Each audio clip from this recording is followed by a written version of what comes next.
This is stone and slumber, where the medieval world drifts slowly into your dreams. I am the traveler, and tonight I will walk with you through the quiet paths of another age. Together we will linger among stone and shadow and find rest within the rhythm of history. The road beneath my feet is hard with frost.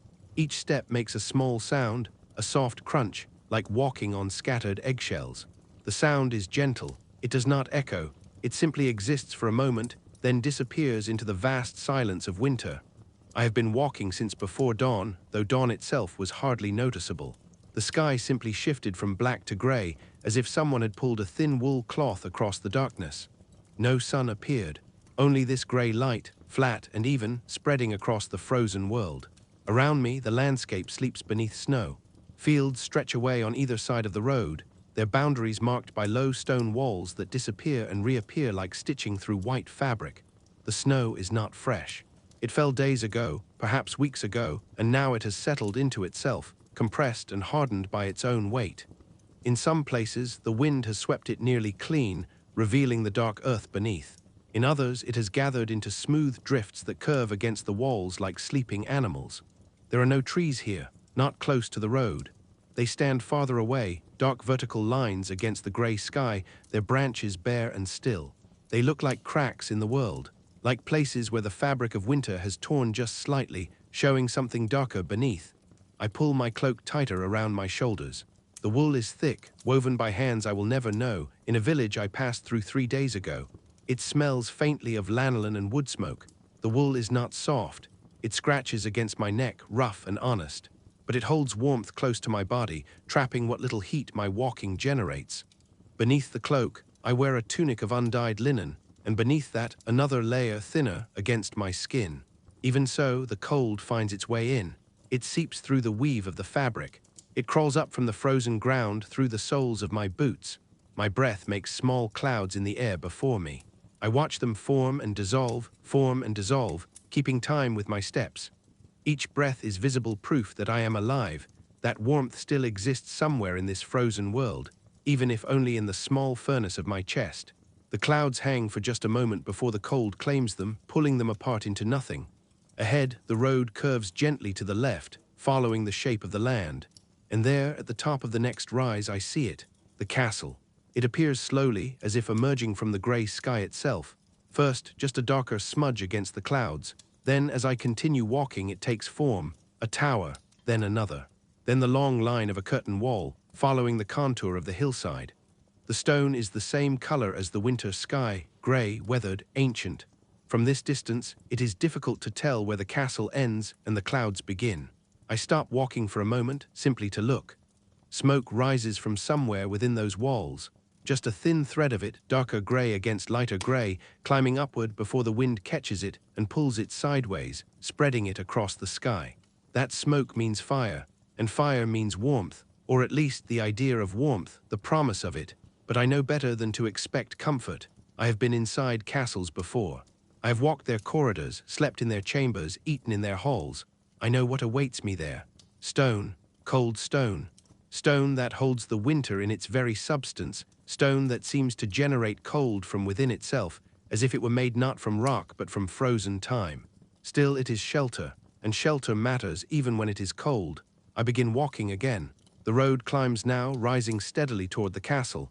My legs feel the change immediately. Each step requires more effort. My breath comes slightly faster, the small clouds appearing more quickly, dissolving just as fast. The cold grows sharper as I climb. Up here, there is less protection from the wind. It moves across the hillside freely, carrying with it tiny particles of ice that sting my cheeks like needles made of winter. I wonder how old this road is. The stones beneath the snow are worn smooth in the center, where countless feet have walked, countless hooves have struck, countless cartwheels have rolled. How many people have climbed this hill?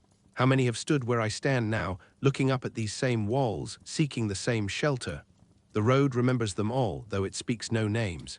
To my right, a bare hawthorn bush clings to the hillside, its branches black and skeletal.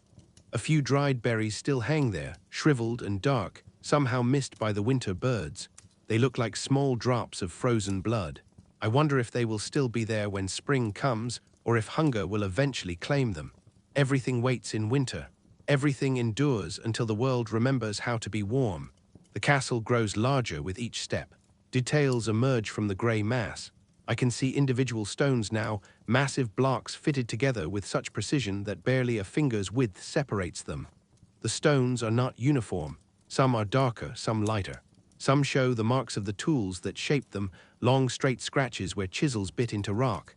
Others are smooth, worn by centuries of weather into soft curves. Near the top of the nearest tower, narrow windows break the stone, vertical slits barely wide enough for an arrow. They stare down at me like dark, suspicious eyes. From here, I cannot tell if anyone watches from those windows, but someone might be, someone whose duty is to see who approaches. Someone who has been standing in that tower since before dawn, shifting from foot to foot to keep blood moving, blowing on frozen fingers, waiting for his watch to end. I imagine what I must look like from up there. A small figure on the road, a dark shape moving slowly upward through the white landscape, just another traveler, another person seeking to escape the cold for a night, or a week, or however long winter decides to hold the world in its grip. The wind picks up as I near the summit of the hill.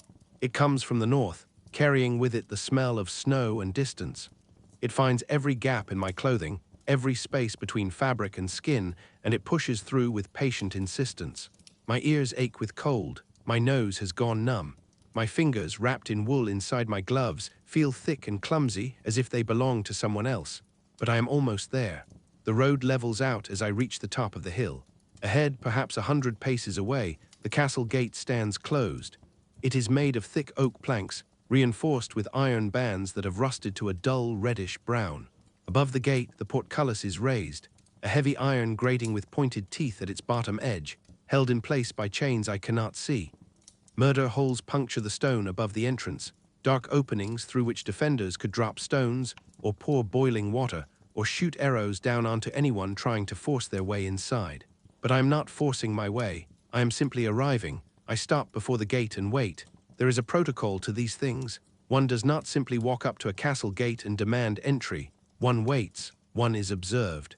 One is judged to be either harmless or useful or perhaps both. And then, if fortune allows, one is admitted. I stand very still, my breath clouding before me. The wind moves across the frozen ground, picking up small crystals of ice and carrying them in swirling patterns that catch what little light the grey sky provides. The snow around the gate is trampled and dirty, packed down by the passage of many feet. I can see hoof prints, boot prints, the marks of something dragged, firewood perhaps, or a barrel. Somewhere above me I hear voices. The words are indistinct, muffled by wind and distance, but the tone is clear enough. One voice asks a question, another answers. There is a pause, then a different sound, the scrape of metal on stone, the creak of wood under strain. The gate begins to open. It moves slowly, pulled inward by hands I cannot yet see. The ancient hinges groan, a deep sound that seems to come from the earth itself. The opening widens, 1 foot, then 2, then 3, until there is space enough for me to pass through. I can see inside now, though not much. A courtyard, more grey stone, figures moving in the dimness. And beyond, the deeper shadows of the castle interior, where the real cold waits. I take a breath, another small cloud of warmth releasing into the winter air, and I step forward. The gate closes behind me with a sound like a stone door sealing a tomb. And now I am inside. Now I will discover what it truly means to seek shelter in a castle made of winter stone. What it means to live within walls that were built to keep enemies out, but which also keep the cold in, trapped in the very substance of the rock, held in the darkness of corridors and chambers and halls that have not felt true warmth in all the long months since autumn died. I walk forward slowly, my boots crunching on frozen mud. The wind follows me through the gate, as if it too seeks shelter, though it will find none here. It swirls around the courtyard, searching for escape, finding only more stone, more cold, more of the same grey permanence. A man approaches, a guard by his appearance, though he wears no armor, only layers of wool and leather, practical against the cold. His face is weathered, his eyes careful but not unkind. He looks at me the way one looks at a stranger in winter, with neither welcome nor hostility, but with the simple acknowledgement that we are all, in our own ways, trying to survive until spring. He does not speak immediately. Neither do I. We stand for a moment in the cold courtyard, 2 figures among stones, while the winter wind moves around us like water around rocks in a stream. And then finally he nods once, a small gesture, almost imperceptible, and turns toward the inner keep. I follow. The journey into cold has begun. The courtyard is larger than it appeared from outside. This is always the way with castles. They deceive the eye. From a distance, they seem compact, contained, manageable. But once you pass through the gate, once you stand within their walls, you discover the truth.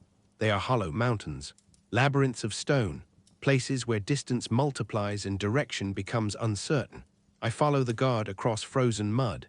The ground here has been trampled by so many feet, so many hooves, so many wheels, that it no longer resembles earth. It is something else now, a hard, uneven surface of packed dirt and ice and old straw, mixed with things better left unexamined. My boots find purchase carefully, testing each step before committing weight. To slip here would mean falling onto ground as hard as the stone walls themselves. Around me, the castle breathes with quiet activity. A woman crosses from one building to another, her arms wrapped around a bundle of firewood. The sticks are gray and weathered, gathered from somewhere beyond these walls, carried here piece by piece to feed the endless hunger of winter fires. She does not look at me. Her eyes are fixed on her destination, a low doorway set into the base of the keep, where warmth might wait, or at least the promise of it. Near the far wall, two men work at something I cannot quite see. Their movements are slow, deliberate, economical.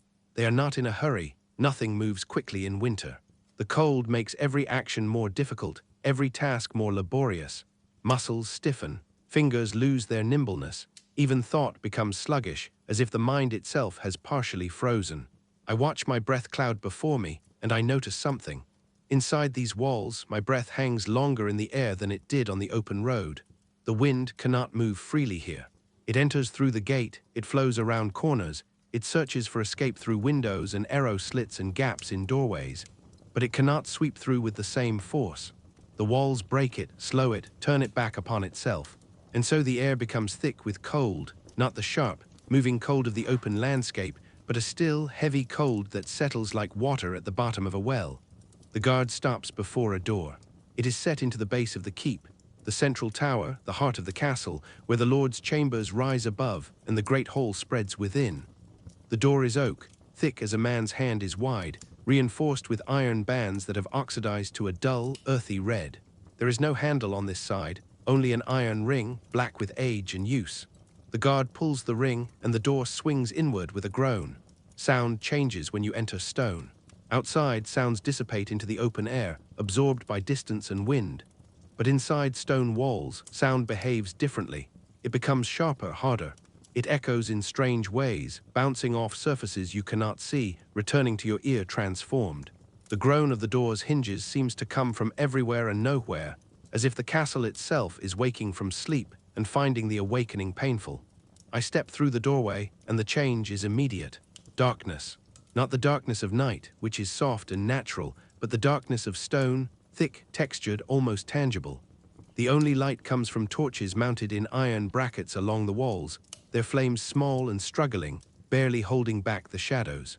The torches burn tallow, not wax, and the smell fills the corridor, animal fat slowly liquefying, releasing smoke that carries the memory of slaughter. The corridor is narrow. I can reach out and touch both walls without fully extending my arms. The stone is rough beneath my fingertips, cold enough that I feel it through my gloves within seconds. This cold is not like the cold outside. Outside, the cold came from the air, from the wind, from the absence of sun. But this cold comes from the stone itself. It radiates inward, seeping from the walls like water from a spring. These stones have not been warm since long before I arrived. Perhaps they have not been warm in years. We walk deeper into the castle. The corridor turns left, then right, following no logic I can discern. The floor is uneven, stones worn smooth in some places, still rough in others, creating a surface that requires constant attention. My boots scrape softly with each step, a whisper of sound that the stone walls gather and multiply. Above me, the ceiling curves in a gentle arch. I can see the individual stones, fitted together with such skill that no mortar shows between them. Somewhere above this corridor, there are chambers, rooms where people sleep or work or wait, and above those, more chambers, and above those, the battlements, open to the sky, where guards keep watch while winter wind cuts through them like a blade through water. We pass a window, just a narrow slit in the wall, no wider than my hand. I pause and look through it. From here, I can see back into the courtyard. The woman with the firewood has disappeared. The two men continue their work, whatever it is. And beyond the courtyard walls, I can see the landscape spreading away. Fields under snow, distant trees. The road I walked winding back down the hillside like a pale thread stitched through white fabric. It seems impossibly far away already, though I stood there only moments ago. The guard makes a small sound, not quite a cough, not quite a word, and I understand that I am meant to continue following. He has duties beyond escorting travelers. He has a routine to maintain, a post to return to, a watch to complete. I am simply a brief interruption in the long, cold hours of his day. We climb stairs. They spiral upward in a tight curve, carved from the same stone as the walls. Each step is worn in the center, hollowed out by the passage of countless feet over countless years. The wear creates a rhythm. My left foot lands in a depression, my right foot on a slightly higher surface, then left again, right again, a pattern that my body learns and follows without thought. How many people have climbed these stairs? How many servants, carrying water or food or firewood? How many soldiers, rushing to the walls when the alarm was raised? How many children playing games that made the stone echo with laughter? How many lords and ladies, ascending to their chambers at night, descending at dawn, day after day, year after year, until their lives became part of the stone itself? The stairs end at a landing, and another corridor begins. This one is wider, lit by more torches. The walls here are covered with hangings, heavy wool tapestries that depict scenes I can barely make out in the flickering light. Figures on horseback, a forest. Something that might be a stag or might be a hound. The tapestries serve a purpose beyond decoration. They hang slightly away from the walls, creating a pocket of air between fabric and stone. This air acts as a barrier, however thin, against the cold radiating from the rock. It helps, but only barely. The cold is patient. It finds ways through every defense. Voices reach me now, distant and indistinct. We are approaching the great hall, the center of castle life, where the household gathers, where meals are served, where the day's business is conducted. I can hear the murmur of conversation, the scrape of benches on stone, the hollow sound of footsteps in a large space. The guard stops before a larger door. He gestures toward it with one hand, a simple motion that conveys everything needed. Beyond this door I will find what I came for: shelter, a place beside a fire, perhaps, a bowl of something warm, the company of others who are also trying to survive winter. But also I will find more cold, because this is the nature of castles.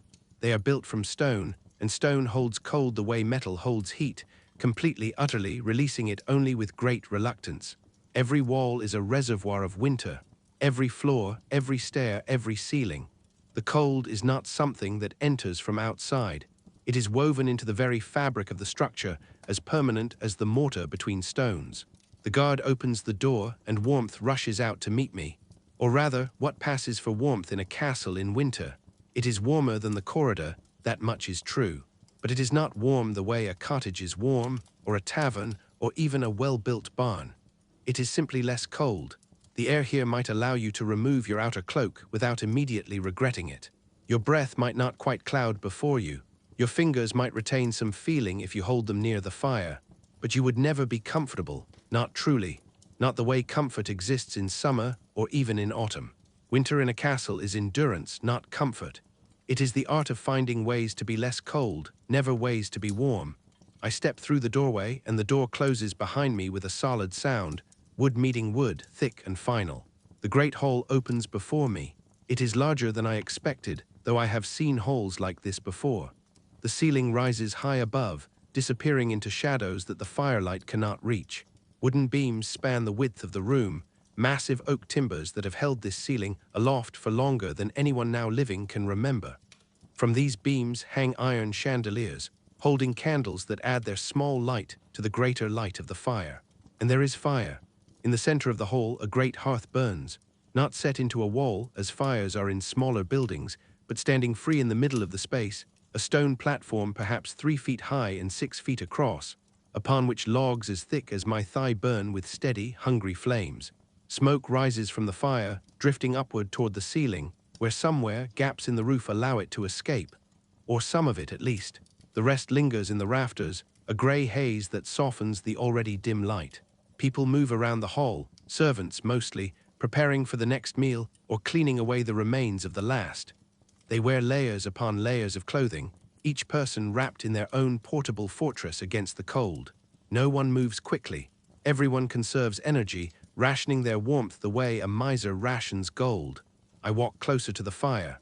The heat reaches me in waves, pushing through the cold air with determination but not dominance. 3 feet from the flames, I can feel warmth on my face and hands. 6 feet away, the cold reclaims its territory. The fire creates a small sphere of bearable temperature, and beyond that sphere the stone reasserts itself, patient and eternal. I hold my hands toward the flames, and slowly, painfully, feeling returns to my fingers. This is what warmth means in a castle in winter. Not comfort, but the temporary absence of numbness. Not heat that fills a space, but heat that occupies a small portion of it, leaving the rest to winter. I look around the hall, taking in the details that will become familiar if I stay here long. Long tables line the walls with benches on either side. The tables are bare now, but soon they will hold bread and ale and whatever food the kitchen can provide. At the far end of the hall, a raised platform holds a smaller table, the high table, where the Lord sits when he wishes to observe his household, to see and be seen. The walls are stone, of course, but like the corridor, they are covered where possible with hangings, with tapestries, with anything that might create a barrier between living flesh and frozen rock. The tapestries move slightly in drafts I cannot feel directly, rippling like water disturbed by something passing beneath the surface. A woman approaches, not young, not old, but somewhere in that vast middle ground of age where life's hardships show clearly on the face but have not yet broken the body. She carries a wooden cup, steam rising from whatever it contains, and she offers it to me with a gesture that is neither welcoming nor unwelcoming. It is simply practical. You are cold. This is warm. Drink. I take the cup and hold it between my hands, feeling the warmth seep through the wood into my palms. The liquid inside is ale, heated near the fire until it became almost too hot to drink. I sip carefully, feeling the warmth travel down my throat into my chest, spreading outward like a small sun igniting inside my body. This is survival. This is what winter in a castle means. Small warmths hoarded carefully. Layers upon layers of wool and linen. Fires that never quite heat the space they occupy. Walls that hold cold like a secret they will never reveal. And people, moving through it all with quiet determination, waiting for spring with a patience that borders on prayer. I stand beside the fire, holding my cup, feeling the heat on one side of my body while the other side remains cold, and I understand something fundamental.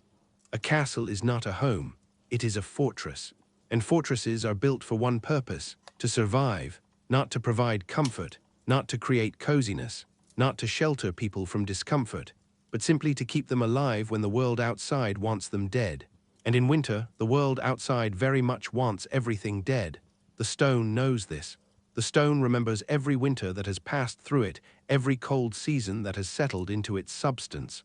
The stone is patient. It will outlast the winter. It will outlast us all. It simply waits, cold and silent and permanent, while we warm ourselves with our small fires and tell ourselves that shelter is enough. And perhaps it is. Perhaps survival is enough. Perhaps making it through to spring is all that can be asked. I drink more of the hot ale, and I wait for feeling to fully return to my fingers. Around me, the castle continues its quiet work of endurance, and I am now part of that work, another warm body trying to stay warm in a structure made of frozen time. The night passes in layers of cold and fitful sleep. I am given space near the hall's hearth, not a chamber of my own, but a place among others who also seek warmth where warmth can be found. We sleep sitting, leaning against the stone wall, wrapped in cloaks and blankets, feeding the fire in shifts throughout the dark hours. When one person's watch ends, they wake another with a gentle touch on the shoulder, and the rhythm continues, unbroken, until grey light seeps through the high windows and morning arrives without ceremony. I wake to the sound of movement. The hall is already stirring, though dawn has barely begun. Servants move through the dimness like shadows, their footsteps soft on the stone floor, their voices kept low in the way people speak before the day has fully formed. The fire has burned down to coals, glowing red beneath a layer of grey ash. Someone, a boy, perhaps 12 or 13 winters old, kneels beside the hearth, carefully adding kindling, blowing gently until small flames appear and begin to climb. I watch the fire take hold. There is something ancient in this act, something that connects this moment to every cold morning in every winter since humans first learned to keep fire alive through the darkness. The boy's breath, small clouds of warmth in the cold air, gives life to the flames, and the flames give life to the hall, and the hall gives shelter to the people. And so the circle continues, each part dependent on all the others. Around me, others wake slowly. A woman coughs, a rough, wet sound that speaks of winters in cold halls, of lungs that have breathed too much wood smoke, of the way cold settles into the chest and refuses to leave. She wraps her shawl tighter and moves closer to the growing fire, holding her hands toward the warmth with a gesture that looks almost like prayer.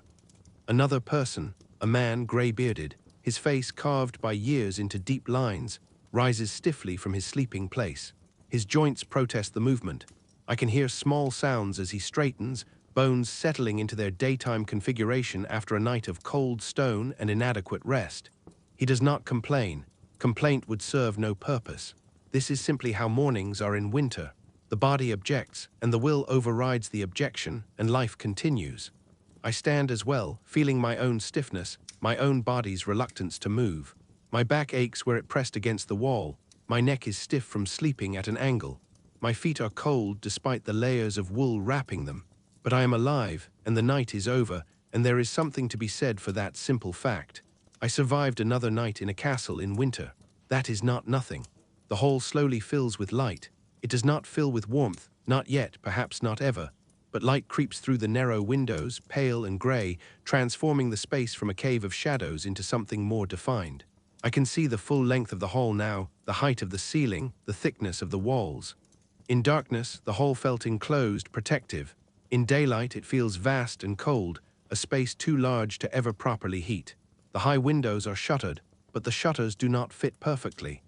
Gaps remain, thin lines of gray light around the edges, places where winter air seeps through in steady, invisible streams.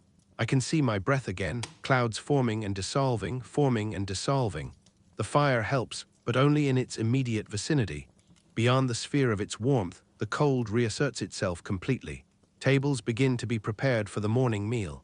Servants emerge from doorways I had not noticed in the darkness, passages leading to kitchens, to storage rooms, to the deep places beneath the hall where supplies are kept. They carry wooden trenchers, cups, pitchers, all the implements of eating. Their movements are practiced, efficient. This is not a task they perform with thought. Their bodies know what to do, and they do it, conserving energy, moving with the minimum effort necessary. Benches scrape across stone as they are pulled into position along the tables. The sound echoes strangely in the large space, multiplying and reflecting until it seems to come from everywhere at once. Stone does this to sound. It takes a single noise and makes it many, creates the impression that the hall itself is waking, stretching, preparing for the day. I move closer to the fire, seeking what warmth remains. Others have the same thought. We gather in a loose circle around the hearth, not speaking, simply standing together in that small island of bearable temperature. There is no need for conversation. We all understand what we are doing here. We are stealing moments of warmth before the day's work begins, before we must move away into the colder parts of the castle, before duty or necessity pulls us away from this one place where the cold can be, if not defeated, at least temporarily held at bay. A woman arrives carrying a large iron pot. She is perhaps 40 winters old, though the hardness of her life makes exact age difficult to judge. Her hands are red and rough, scarred by years of work around fire and water. She wears multiple layers, a dress, a tunic over that, an apron over that, and a shawl wrapped around her shoulders and crossed over her chest. Despite all this cloth, she still looks cold. She hangs the pot on an iron hook that extends over the fire, suspended from a mechanism I cannot quite see in the dimness above. The pot begins to heat immediately, and soon a smell rises from it, porridge, I think, though I cannot be certain. Oats or barley boiled in water with perhaps a little salt, if the household is not too poor or too miserly. It is not a rich smell, not the smell of meat or butter or honey. It is the smell of survival, grain turned soft by heat and liquid, made edible, made into something that will keep a body working through a cold day. More people enter the hall now. They come from various parts of the castle, from chambers I have not seen, from duties I can only imagine. A man with flour dusting his tunic, a baker, or someone who works near the ovens. Two women together, their heads covered with simple cloth wraps, their faces showing the resigned weariness of those who have been awake for hours already. A boy leading an older man who walks with difficulty, one hand on the boy's shoulder for support. Everyone moves toward the fire first. This is the pattern, I realize, the morning ritual. Enter the hall, approach the fire, stand for a moment in its warmth, then move to the tables to wait for food. The fire is the sun around which this small world revolves, the center of gravity that pulls everyone toward it before they can begin their day. I watch faces in the firelight. They are tired faces mostly. Faces that have seen many winters and expect to see many more if fortune allows. Faces that do not expect comfort, do not hope for luxury, but simply work toward the modest goal of surviving until spring comes again. There is dignity in these faces, I think. A quiet strength that comes from enduring what must be endured, day after day, without complaint or expectation of reward. The porridge begins to bubble in its pot, and the woman stirs it with a long wooden spoon. Steam rises, carrying with it the simple smell of cooked grain. It is not an exciting smell, not a smell that makes the mouth water with anticipation. But it is warm, and it is food, and in a castle in winter that is enough. Long tables fill slowly with people taking their places on benches. There is a hierarchy here, subtle but unmistakable. Those closest to the fire sit nearest to the high table, not because they are more important, but because the high table is closest to the hearth, and proximity to warmth is a privilege earned through status or favor. Those of lesser position sit farther away, where the cold is stronger, where breath clouds more thickly, where the stone's chill penetrates more deeply. I am given a place somewhere in the middle, neither close nor far, neither honored nor dismissed. A place for travelers, for those who are here but not of here, who will eat and rest, and then move on when weather permits. Bread is brought out in baskets. It is dark bread, dense and heavy, made from rye or barley rather than wheat. Wheat bread is for the wealthy, for feast days, for special occasions. This bread is everyday bread, the kind that fills the stomach and provides strength for work, but offers little pleasure in the eating. I take a piece when the basket passes, feeling its weight in my hand, its rough texture against my fingers. The bread is cold. Of course it is cold. Everything in a castle is cold except what is actively being heated. The bread was baked yesterday or the day before, and has been sitting since in a storage room where winter lives permanently. I tear a piece and put it in my mouth, chewing slowly. It tastes of grain and thyme, of flour ground between stones, of yeast working slowly in cold conditions, of survival made into food. Ale is poured from pitchers into wooden cups. Not the heated ale from last night, but cold ale, drawn from barrels kept in cellars where the temperature never changes. It is thin ale, weak, the kind drunk at morning rather than evening, enough to provide some nourishment, some flavor, but not enough to slow the day's work. I drink, feeling the cold liquid travel down my throat, spreading its chill through my chest. The porridge is served. The woman with the rough hands ladles it into wooden bowls, passing them down the table. Each person receives the same amount, not much, but enough. The porridge is gray-brown, thick, steaming slightly in the cold air.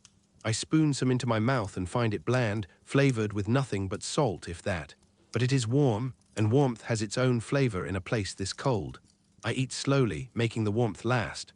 The porridge heats me from the inside, a small fire in my belly that spreads outward, bringing temporary relief to fingers and toes that have been cold since waking. Around me, others eat with the same deliberate slowness, drawing out the meal not from gluttony, but from the desire to remain in the hall near the fire, for as long as duty permits. Conversation is sparse and quiet. People speak when they must, pass the bread, more ale. But there is little energy for talk. Morning in a cold castle is not a time for discussion or debate. It is a time for eating, for gathering strength, for preparing the body to face another day of cold stone and necessary labor. At the high table, a man sits alone. He is better dressed than the others, his tunic of finer wool, his cloak fastened with a brooch that catches the firelight. The lord, perhaps, or his steward. Someone whose position grants him the warmth of the high seat, the first portion of food, the privilege of sitting while others serve. He eats without hurry, without apparent pleasure, simply fulfilling the need to eat as one might fulfill any other duty. The hall slowly settles into its daytime rhythm. The meal ends not with any announcement or signal, but simply when people have finished eating and must turn to their work. One by one, they rise from the benches, wrap their cloaks tighter, and move toward the doors that lead to other parts of the castle. The baker returns to his ovens. The women return to whatever tasks fill their days: spinning, weaving, cleaning, cooking, the endless work of maintaining a household in winter. The boy leads the old man away, their footsteps fading into the corridors beyond. I remain at the table, holding my empty bowl, watching the hall empty. The fire still burns, though lower now, settling into itself.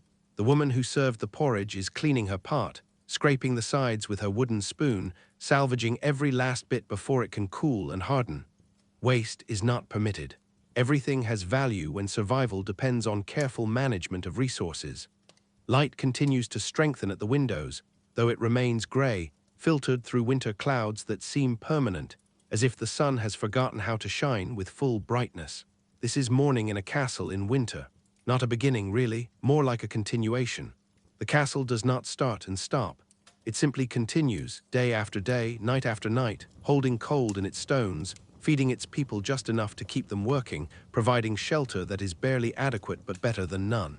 The castle endures because it was built to endure, and the people endure because they must. I rise from the bench, my body stiff again despite the brief warmth of porridge and fire. The day stretches ahead, long and cold, and I will spend it exploring this fortress of frozen stone, discovering what life means when lived inside walls that were never meant to provide comfort, only survival. The fire crackles softly behind me as I walk toward the shadows. The stairs spiral upward into darkness. I leave the great hall behind, following a servant who has been instructed to show me the private chambers, the rooms where the castle's lord and his family retreat when the public life of the hall becomes too much, or when sleep can no longer be postponed. The servant carries a small oil lamp, its flame barely larger than my thumb, creating a sphere of weak light that moves with us through the shadows. We climb slowly, carefully. These stairs are narrower than the ones I climbed yesterday.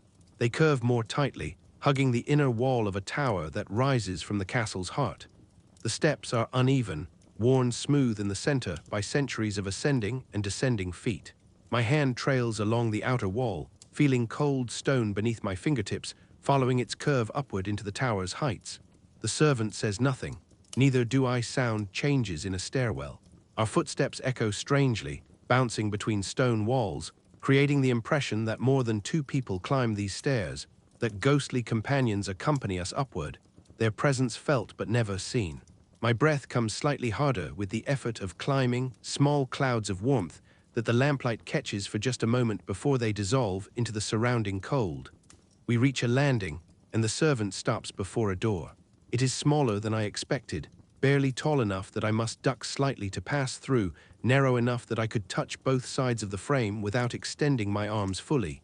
Medieval doorways are like this, I have learned, not grand, not welcoming, simply functional, designed to be easily defended, easily barred from within, easily monitored from without. The servant pushes the door open, and it swings inward with a soft creak.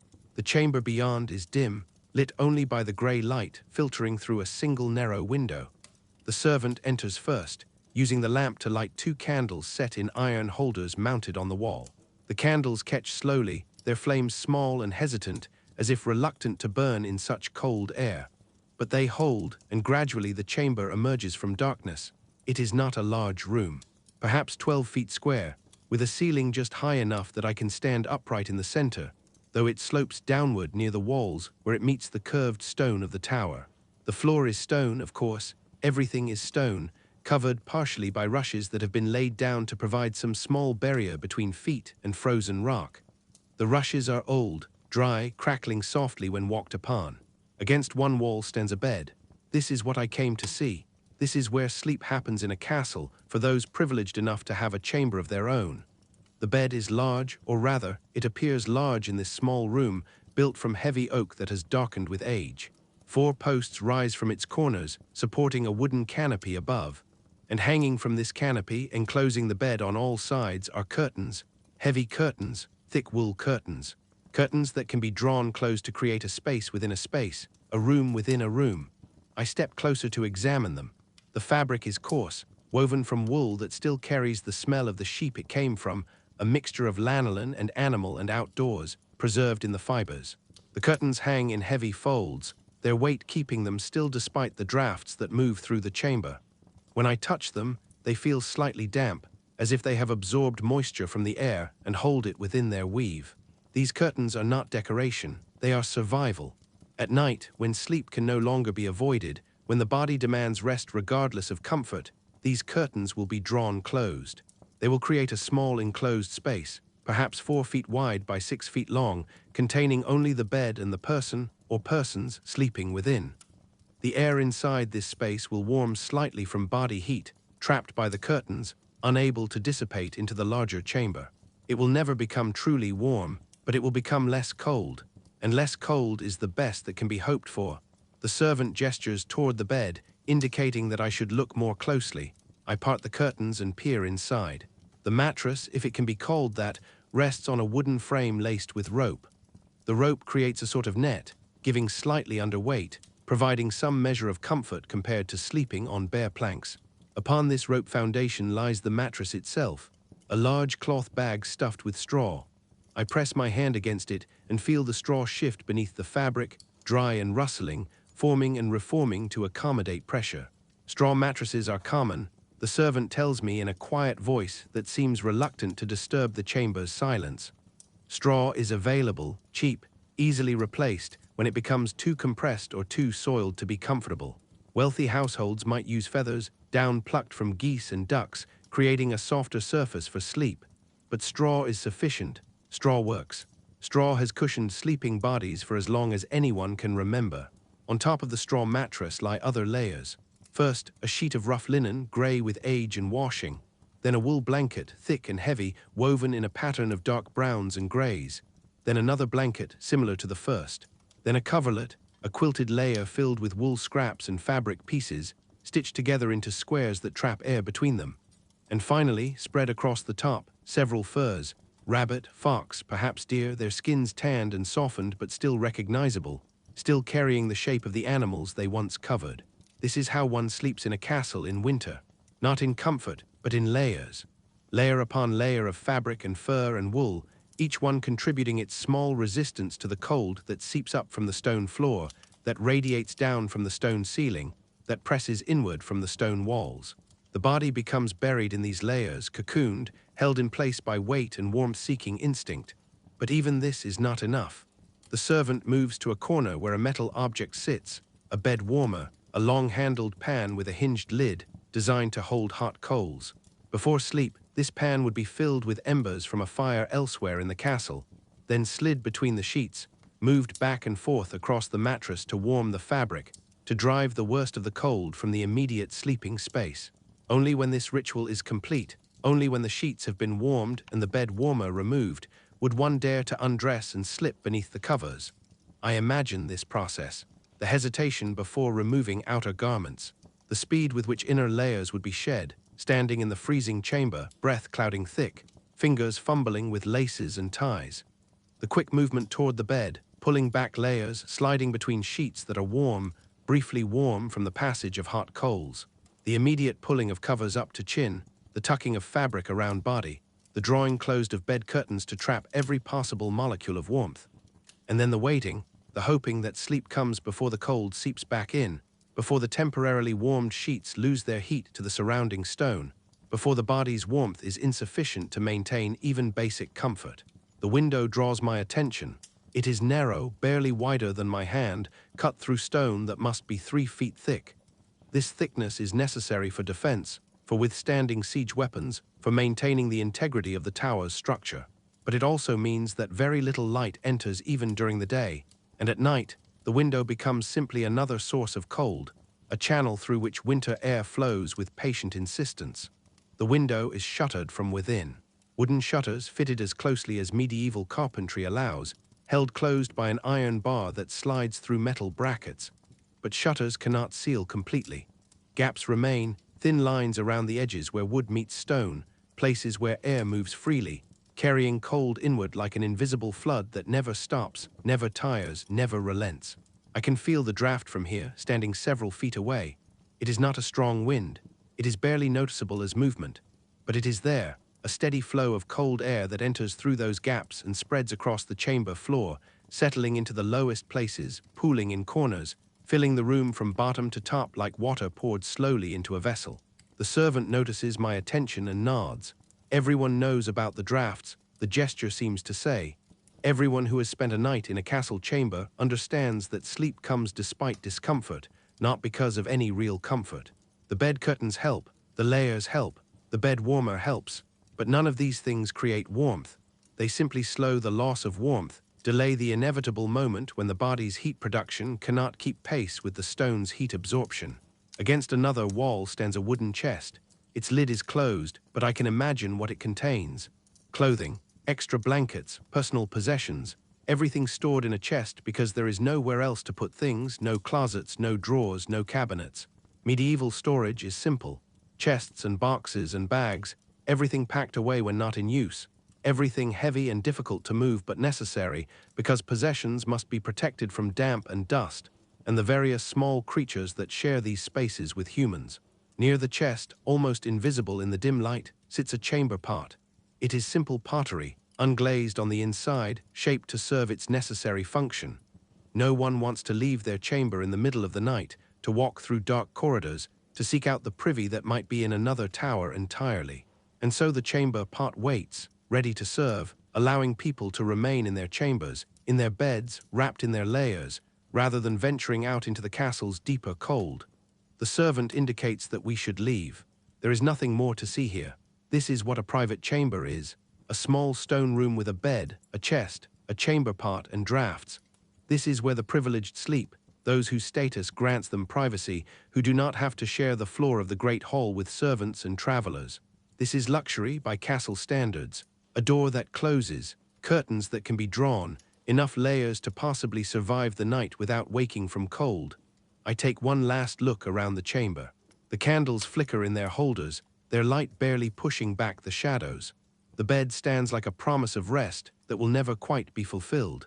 The window continues to let in its steady stream of cold air, and the stone walls simply wait, patient and eternal, ready to absorb every bit of warmth that enters this space, ready to maintain their frozen equilibrium regardless of human efforts to the contrary. We descend the stairs, leaving the chamber to its cold silence. Behind us, the door closes with a soft sound, and the room returns to darkness, waiting for evening, waiting for the next person who will attempt to sleep within its unforgiving walls.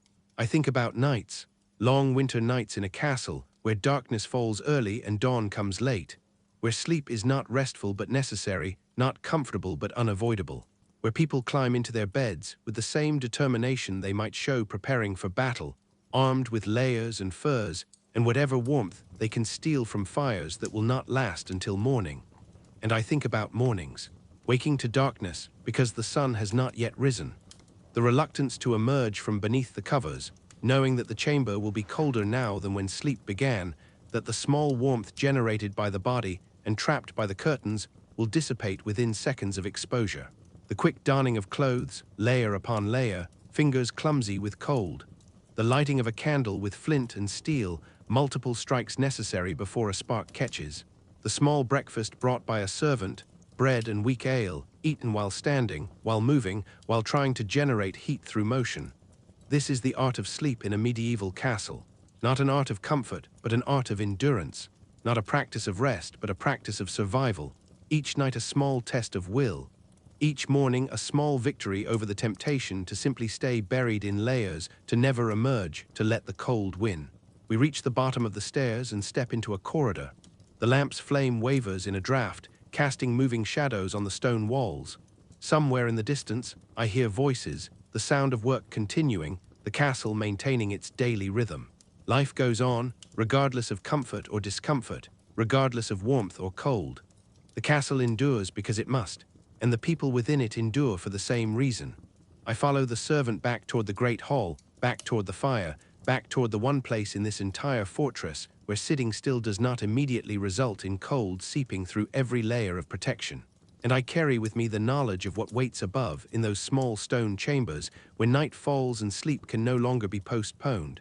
The bed curtains drawn close, the layers piled high, the drafts moving through gaps in shutters, the chamber pot waiting in the corner, the darkness pressing against the window, and sleep, finally, arriving not as rest but as temporary escape, a few hours of unconsciousness before the whole cold process begins again. This is how people lived. This is how they survived. This is what winter meant when your shelter was made of stone. The chapel is not where I expect it to be. I have walked through several corridors, descended one set of stairs and climbed another, following the sound of bells that ring somewhere in the castle's depths.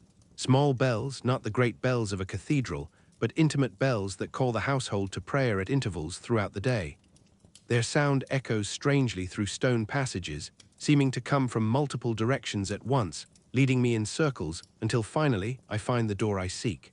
It is a simple door, narrow and wooden, set into a stone archway that shows more care in its construction than the other doorways I have passed. Someone carved this arch with attention, shaping the stone into a gentle curve, smoothing the surface until it feels almost soft beneath my fingertips. This is a threshold that marks a change, a boundary between the castle's ordinary spaces and something meant to be holy. I push the door open and enter the chapel. Cold embraces me immediately, more profound than in any other space I have yet encountered.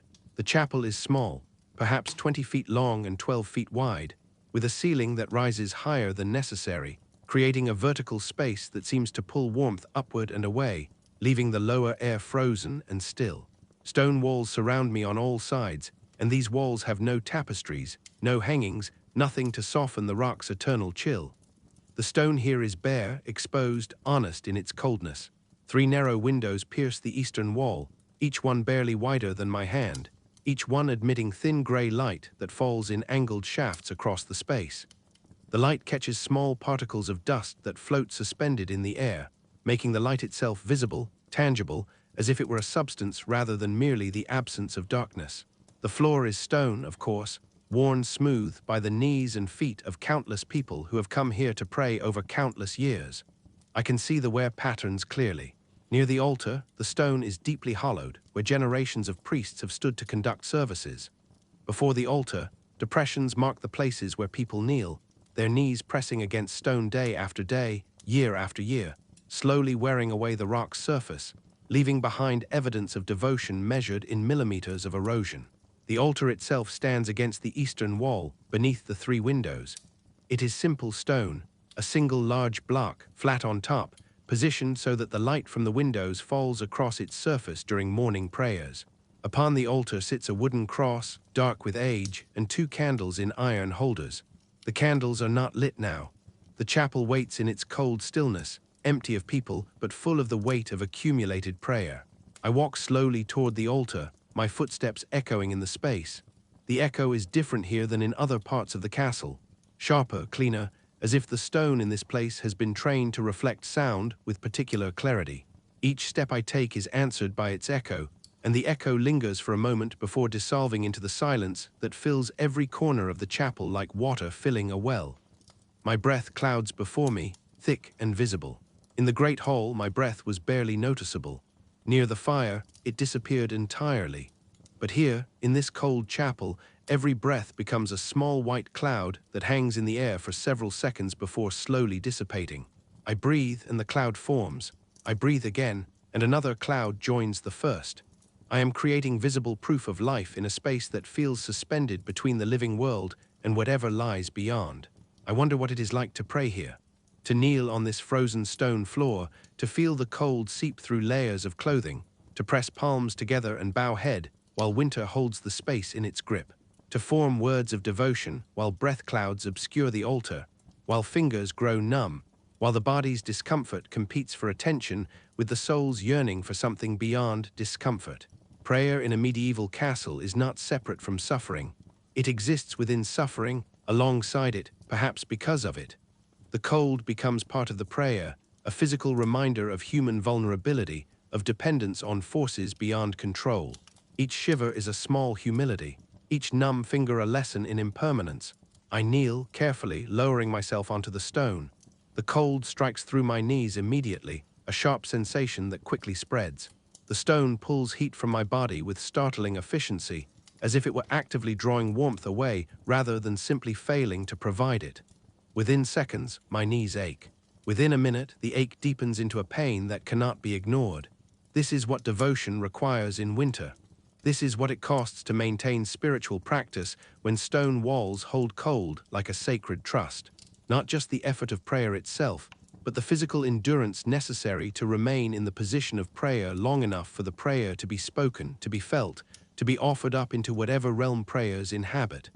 Around me, the chapel waits. Painted on the walls, barely visible in the dim light, I can see images, saints perhaps, or scenes from sacred stories. The paint has faded over the years, colors muted by time and candle smoke and the slow accumulation of moisture that stone walls breathe into the air. I can make out the shape of a figure with a halo, one hand raised in blessing, another figure kneeling, receiving that blessing, a third figure in the background, watching, bearing witness. The stories these images tell are old stories, stories that were old when these walls were young. Stories of suffering and redemption, of cold wilderness and promised warmth, of endurance rewarded and faith tested. Medieval people understood these stories differently than we might. They lived them daily. The wilderness was not metaphor. The cold was not symbol. They were constant companions, always present, always pressing, always demanding to be acknowledged. Bells ring again, closer now, and I understand that I am not alone. The door opens behind me, and people enter in silence.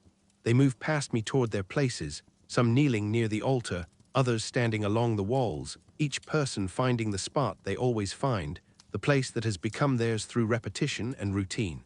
They wear their layers, their cloaks and shawls and wool tunics, but even wrapped in fabric they look cold, their shoulders slightly hunched, their bodies drawn inward in the unconscious posture of people trying to minimize exposure. A priest enters last, an older man whose face shows the particular weathering that comes from years of early morning prayers in cold chapels. He wears vestments over his regular clothing, a simple robe of undyed wool that marks his office without ostentation. He moves to the altar with slow, measured steps, each movement practiced and economical. He does not hurry. Nothing hurries in winter. Even devotion must pace itself, must conserve energy for the long season of cold. The priest lights the 2 candles on the altar, using a taper he has brought from somewhere warmer. The flames catch and grow, creating small islands of light that push back the shadows but do nothing to warm the space. The candlelight flickers constantly, responding to drafts I cannot feel directly, making the shadows dance across painted walls, bringing brief animation to the faded images of saints. Prayer begins without announcement. The priest's voice rises in Latin, the words familiar to all who stand and kneel here, though perhaps not understood in their precise meaning. The sound is what matters, the rhythm of spoken prayer, the pattern of call and response that has structured religious time for as long as anyone can remember. The congregation responds in unison, their voices creating a sound like wind moving through trees, individual voices blending into a collective murmur that fills the chapel and rises toward the high ceiling. I close my eyes and listen. The voices are tired voices, voices that have been awake since before dawn, that have already worked for hours in the cold, that will work for many more hours before rest comes again. But they offer themselves to this moment, this brief interval of prayer, this pause in the day's necessary labor. There is beauty in this offering, I think. Beauty in the simple act of gathering in a freezing chapel to speak ancient words, to maintain connection with something beyond the immediate struggle for warmth and food and survival. The prayer continues, measured and slow. I open my eyes and watch the priest at the altar, his breath clouding before him as he speaks, his words becoming visible for just a moment before dissolving. He is making clouds of devotion, breath prayers that hang briefly in the cold air before winter claims them.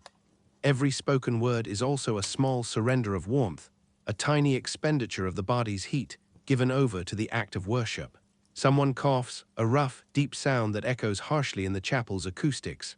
The cough interrupts the prayer's rhythm for just a moment, but then the voices continue, absorbing the disruption, moving forward. Coughing is common in cold castles. The lungs rebel against constant cold, against breathing air that never quite warms, against the wood smoke that lingers in enclosed spaces. The cough is simply another sound in the castle's vocabulary, as familiar as footsteps on stone or the creak of wooden doors. The service moves through its familiar patterns, standing, kneeling, standing again. Each change of position requires effort, requires will. The body wants to remain still, to conserve warmth, to protect itself against the cold that presses inward from all sides. But the ritual demands movement, demands participation, and so the people move, their joints protesting, their muscles stiff, their breath visible in the candlelit dimness. I remain kneeling, my knees now deeply uncomfortable against the stone. Pain has transformed into something else, not quite numbness, but a kind of acceptance. The cold has won the battle for my knees. They belong to the stone now, at least temporarily. This is what kneeling in prayer means in a medieval chapel. Not a comfortable posture of contemplation, but a physical trial that must be endured, a small sacrifice offered alongside the spoken words. The priest raises his hands in blessing. His fingers are red with cold, the skin chapped and rough. He holds the blessing position for a long moment, long enough that his hands must ache from exposure, from being unwrapped even briefly in this frozen space. Then he lowers them slowly, and the service is finished. People rise from their knees with audible effort. The sound of bodies standing is a sound of pain accepted and overcome. Joints crack, fabric rustles. Small sighs escape into the cold air. Everyone knows that in a few hours there will be another service, and then another, and another. The prayers mark time throughout the day, creating structure, creating rhythm, creating small pauses in the work that fills every waking hour. The priest extinguishes the candles, and the chapel returns to gray dimness. People file out slowly in the same silence with which they entered. They pull their cloaks tighter as they reach the door, preparing to return to their tasks, to the kitchens or the storage rooms or the workshops where work waits, always waits, endless and necessary. I remain a moment longer, alone in the chapel except for the priest. He is cleaning the altar with a cloth, carefully, respectfully, maintaining the space as it must be maintained. He does not acknowledge my presence directly, but he knows I am here. There is a quality of awareness in his movements, a consciousness of being observed that changes nothing about what he does, but adds a layer of meaning to his actions. I wonder how many prayers this chapel has held, how many voices have risen toward these stone walls, seeking comfort or guidance, or simply the structure that prayer provides when the days are long and cold and difficult. The walls remember nothing and everything. They absorb the sound of prayer and hold it in their substance, mixing it with the cold they hold, creating a space that is saturated with devotion and suffering in equal measure. The priest finishes his work and turns toward me. His eyes are kind but distant, the eyes of someone who has seen many winters, many travelers, many people seeking something they cannot quite name. He nods once, a small gesture that might be greeting or blessing or simply acknowledgement. Then he moves toward the door, his footsteps echoing in the empty space. I rise from my knees, slowly, painfully. Blood returns to my legs in a rush of tingling discomfort. I stand unsteadily for a moment, waiting for sensation to return fully, waiting for my body to remember how to balance. The cold has stiffened my muscles, locked my joints, made movement uncertain. But movement returns, as it always does. I walk toward the door, leaving the chapel to its cold silence, carrying with me the knowledge of what prayer costs in a castle in winter. Not just words, not just time, but warmth, comfort, the ease of remaining near fire. All these things given up, however briefly, to maintain connection with something that exists beyond cold stone and frozen air. The door closes behind me with a soft sound. In the corridor beyond, the cold seems almost warm by comparison to the chapel's deeper chill. My breath still clouds, but less dramatically. My body still aches, but with a different quality of discomfort. I move toward where warmth might be found, toward the kitchen or the great hall, toward fire, toward the small temporary comforts that make survival possible. But I carry the chapel with me in some way. The memory of that pure cold, that honest cold. Cold that makes no apology, offers no compromise, simply exists as a fact of stone and winter and the price of maintaining spiritual practice when the world outside wants everything to freeze and die. This is what devotion looks like in a medieval castle, not convenient, not comfortable, but maintained despite discomfort, practiced despite pain, offered up into the cold air where it hangs for just a moment before dissolving into the vast silence that surrounds all human effort. The prayers rise like mist, and like mist they disappear, but for a moment they exist, and perhaps that moment is enough. I follow the smell of smoke and cooking down a narrow stairway that descends into the castle's foundation.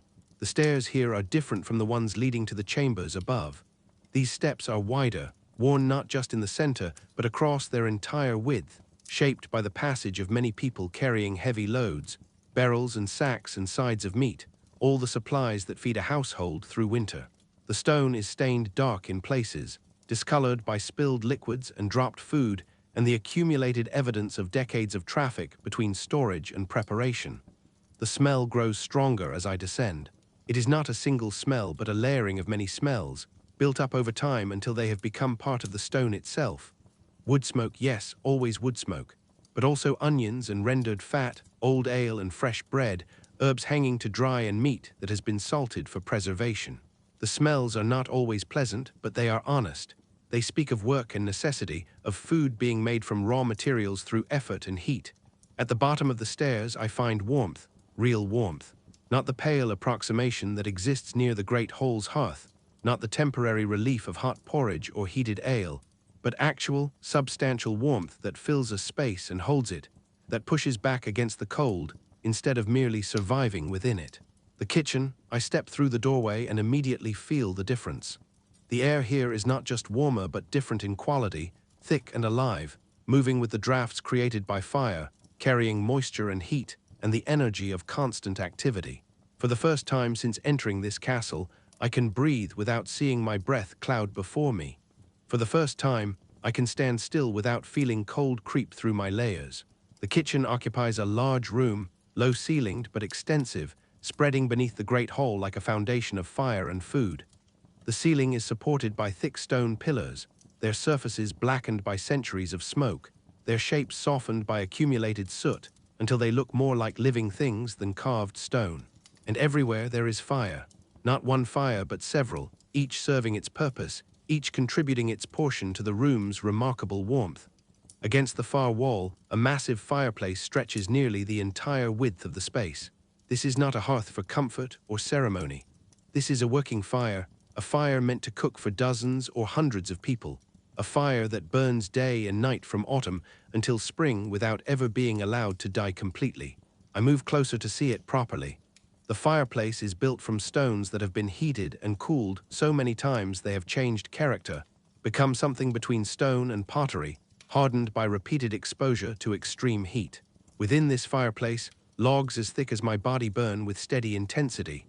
The flames are not wild or leaping, but settled, mature, burning with the deep confidence of fire that knows its purpose and performs it without drama. From iron bars that span the fireplace's width hang chains, and from these chains hang cooking vessels of various sizes. Cauldrons, mostly, great iron pots blackened by use, some large enough that I could crouch inside them if they were empty. The cauldrons bubble with their contents, water for washing, broth for soups, pottage that will feed the household at the next meal. Steam rises from each vessel, adding moisture to the air, making the heat feel almost tropical compared to the desert dryness of cold stone corridors. A woman tends the cauldrons with long iron hooks, lifting them to check their contents, adjusting their height above the flames by moving the chains that hold them. She is perhaps 30 winters old, though work and heat have aged her in ways that make precise judgment difficult. Her face is flushed from constant exposure to fire, her forearms muscled from lifting heavy pots, her hands wrapped in cloth to protect them from the iron's heat. She does not acknowledge my presence immediately.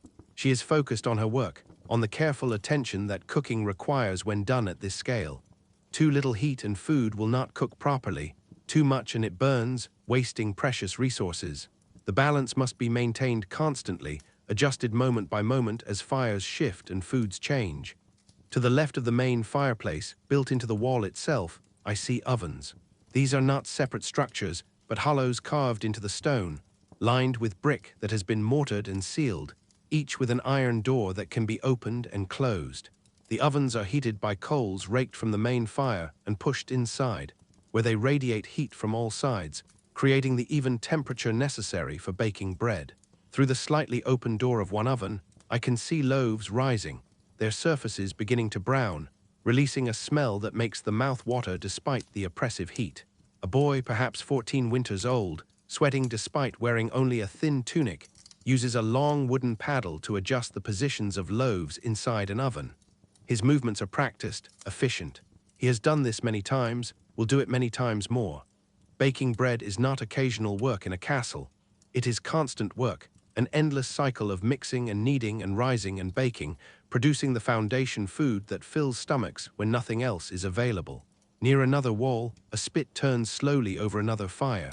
The spit is iron, thick as my wrist, supported on either end by stone brackets that hold it at the perfect height above the flames. Impaled on this spit is meat, a large joint, perhaps from a pig or deer, turning slowly in the heat.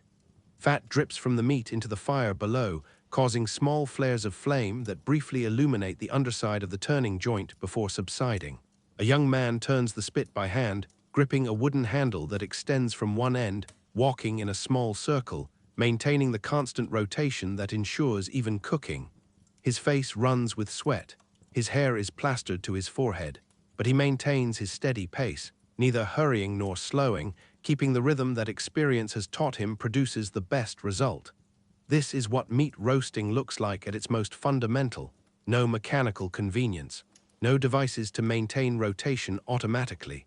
Just a person walking in circles for as long as the meat requires, sometimes hours, feeling the heat on one side of the body while the other side remains merely warm, trading positions when one arm grows too tired to continue turning. I watch him for several moments, seeing the way firelight plays across his moving figure, the way shadows rotate with the turning meat, the way his body has adapted to this particular form of work, developed the endurance for it, learned to pace himself, found ways to think about other things while his hands and legs perform their repetitive task. Tables fill the center of the kitchen, their surfaces worn smooth by generations of cutting and chopping and kneading. Upon these tables, several people work at various tasks. An older woman chops onions with a heavy knife, her movements quick and precise, reducing bulbs to pieces with practiced efficiency. Her eyes water from the onion's sharp oils, but she does not pause or wipe at her face. The onions must be chopped. Discomfort is irrelevant. Beside her, a younger woman kneads dough in a wooden trough, pushing the heel of her hand into the mass, folding it over, pushing again, establishing the rhythm that develops gluten, that transforms flour and water and yeast into something that will rise and brown and become bread. Her arms are strong. They need to be. Kneading at this scale is not casual work. It is sustained physical effort, repeated until the dough reaches the proper texture, which might take a quarter hour or more. Another person, difficult to determine gender beneath the layers and the grime of kitchen work, scrubs vegetables in a wooden bucket of water. Turnips, I think, or perhaps parsnips. Root vegetables that have been in storage since autumn, growing somewhat soft, developing sprouts that must be cut away. These vegetables will go into pottage, adding substance if not flavor, filling bellies with something beyond plain grain. The kitchen workers move around one another with unconscious coordination, each person occupying their space, completing their task, then moving to the next. There is little conversation. The work speaks for itself. The noise of the kitchen is the noise of activity. Knives on wood, water splashing, fire crackling, pots scraping against iron bars, the turn of the spit, the slide of the bread paddle, the constant small sounds that combine into a larger sound of production. And through it all, the heat. The heat is almost overwhelming, especially after hours spent in the castle's cold spaces. Sweat forms on my forehead, my neck, beneath my layers of wool. I can feel moisture gathering between fabric and skin, my body responding to warmth by attempting to cool itself, a response that has been dormant since entering this frozen fortress. The kitchen servants exist in a different world from the rest of the castle's inhabitants. Here, the cold is not the enemy. Here, the heat can become oppressive, can make work difficult in a different way. Here, people remove layers instead of adding them, work in thin tunics or even with bare arms, seek relief in brief moments away from the fires, rather than seeking closeness to them. But this also means the kitchen servants are, paradoxically, the warmest people in the entire castle. While lords and ladies shiver in their chambers, while priests kneel on frozen chapel floors, while guards stamp their feet on battlements and servants hurry through cold corridors, the kitchen workers move through their warm realm, their bodies adjusted to heat, their faces flushed, their hands capable of touching surfaces that would burn anyone else. There is a hierarchy here, just as there is everywhere in a castle. The head cook, a heavy-set woman with gray hair tied back beneath a cloth cap, stands near the main fireplace, observing the work, occasionally giving instructions in a voice that carries authority without needing to shout. She tastes from various pots, using a wooden spoon that she dips and lifts and brings to her mouth, judging salt and seasoning and readiness with expertise earned through decades of feeding people.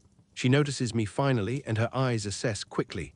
Traveler, not household, Not a threat, not a concern, simply another mouth that might need feeding. She nods once, neither welcoming nor dismissing, then returns her attention to the cauldrons. This is her domain. Here she holds power that rivals the castle lord's, though her power is expressed differently. She controls food, she controls fire, she determines who eats and when and how much. In winter, when survival depends on careful rationing of stored provisions, when every loaf of bread and bowl of pottage must be accounted for, the head cook's decisions carry weight that echoes through the entire household. I move slowly through the kitchen, observing details. Herbs hang from the low ceiling, bunches of dried plants tied with twine, suspended in the warm air where they slowly release their remaining moisture, where they wait to be plucked and crumbled into cooking pots. I recognize some of them: thyme, rosemary, sage. Others are unknown to me, their leaves unfamiliar, their purposes mysterious. Against one wall, shelves hold supplies: sacks of flour covered with cloth to keep out pests, wheels of cheese, their rinds hard and protective, baskets of dried peas and beans, their surfaces dull, their potential hidden until water and heat transform them into something edible. Barrels of salt, that precious preservative without which meat would rot, fish would spoil, and winter would become impossible to survive. In a corner, something moves, and I realize there are animals here. Not large animals, but chickens, kept in a wooden coop built into the corner space. They cluck softly, shifting on their perches, existing in this warm space where their body heat adds to the kitchen's warmth, and they, in turn, benefit from the kitchen's protection. In winter, eggs become precious, and chickens kept warm will continue laying when chickens in cold coops will not. So they live here, in the kitchen, part of the ecosystem of survival. A cat sits on a high shelf, grooming itself, its presence a necessity rather than a luxury. Where there is stored food, there will be mice. Where there are mice, there must be cats. The cat is large and well-fed, its fur sleek, its eyes half-closed in the warmth. It is perhaps the most comfortable creature in the entire castle, warm always, well-fed always, its work consisting of occasional hunting and much sleeping. The head cook ladles pottage into a wooden bowl and hands it to me without asking if I want it. I take the bowl, feeling its warmth through the wood, looking down at the thick mixture of grain and vegetables and whatever else has gone into this particular batch. It is not appetizing to look at, gray-brown, lumpy, unidentifiable in its components. But it steams, and the steam carries a smell that is plain but honest, the smell of cooked food, of sustenance, of the fundamental fact of eating to live. I raise the bowl to my lips and drink directly, the way people do when spoons are not available or not necessary. The pottage is hot, almost too hot, and I must sip carefully to avoid burning my mouth. The taste is bland, grain, yes, and some hint of onion and salt and little else. But it is warm, it is food. And after the morning's cold adventures through chambers and chapel, it is exactly what my body needs. I drink slowly, standing near the main fireplace, feeling heat on my face, feeling warmth spreading through my chest as the hot pottage descends. Around me, the kitchen continues its work, its eternal work, the work that makes survival possible. Without this room, the castle could not function. Without these fires burning constantly, without these people working through heat and discomfort to produce food for dozens or hundreds of mouths, the entire structure of castle life would collapse. The lords could not rule, the guards could not watch, the priests could not pray. Everything depends on this foundation of fire and food, on this warm room buried beneath the castle's cold heart.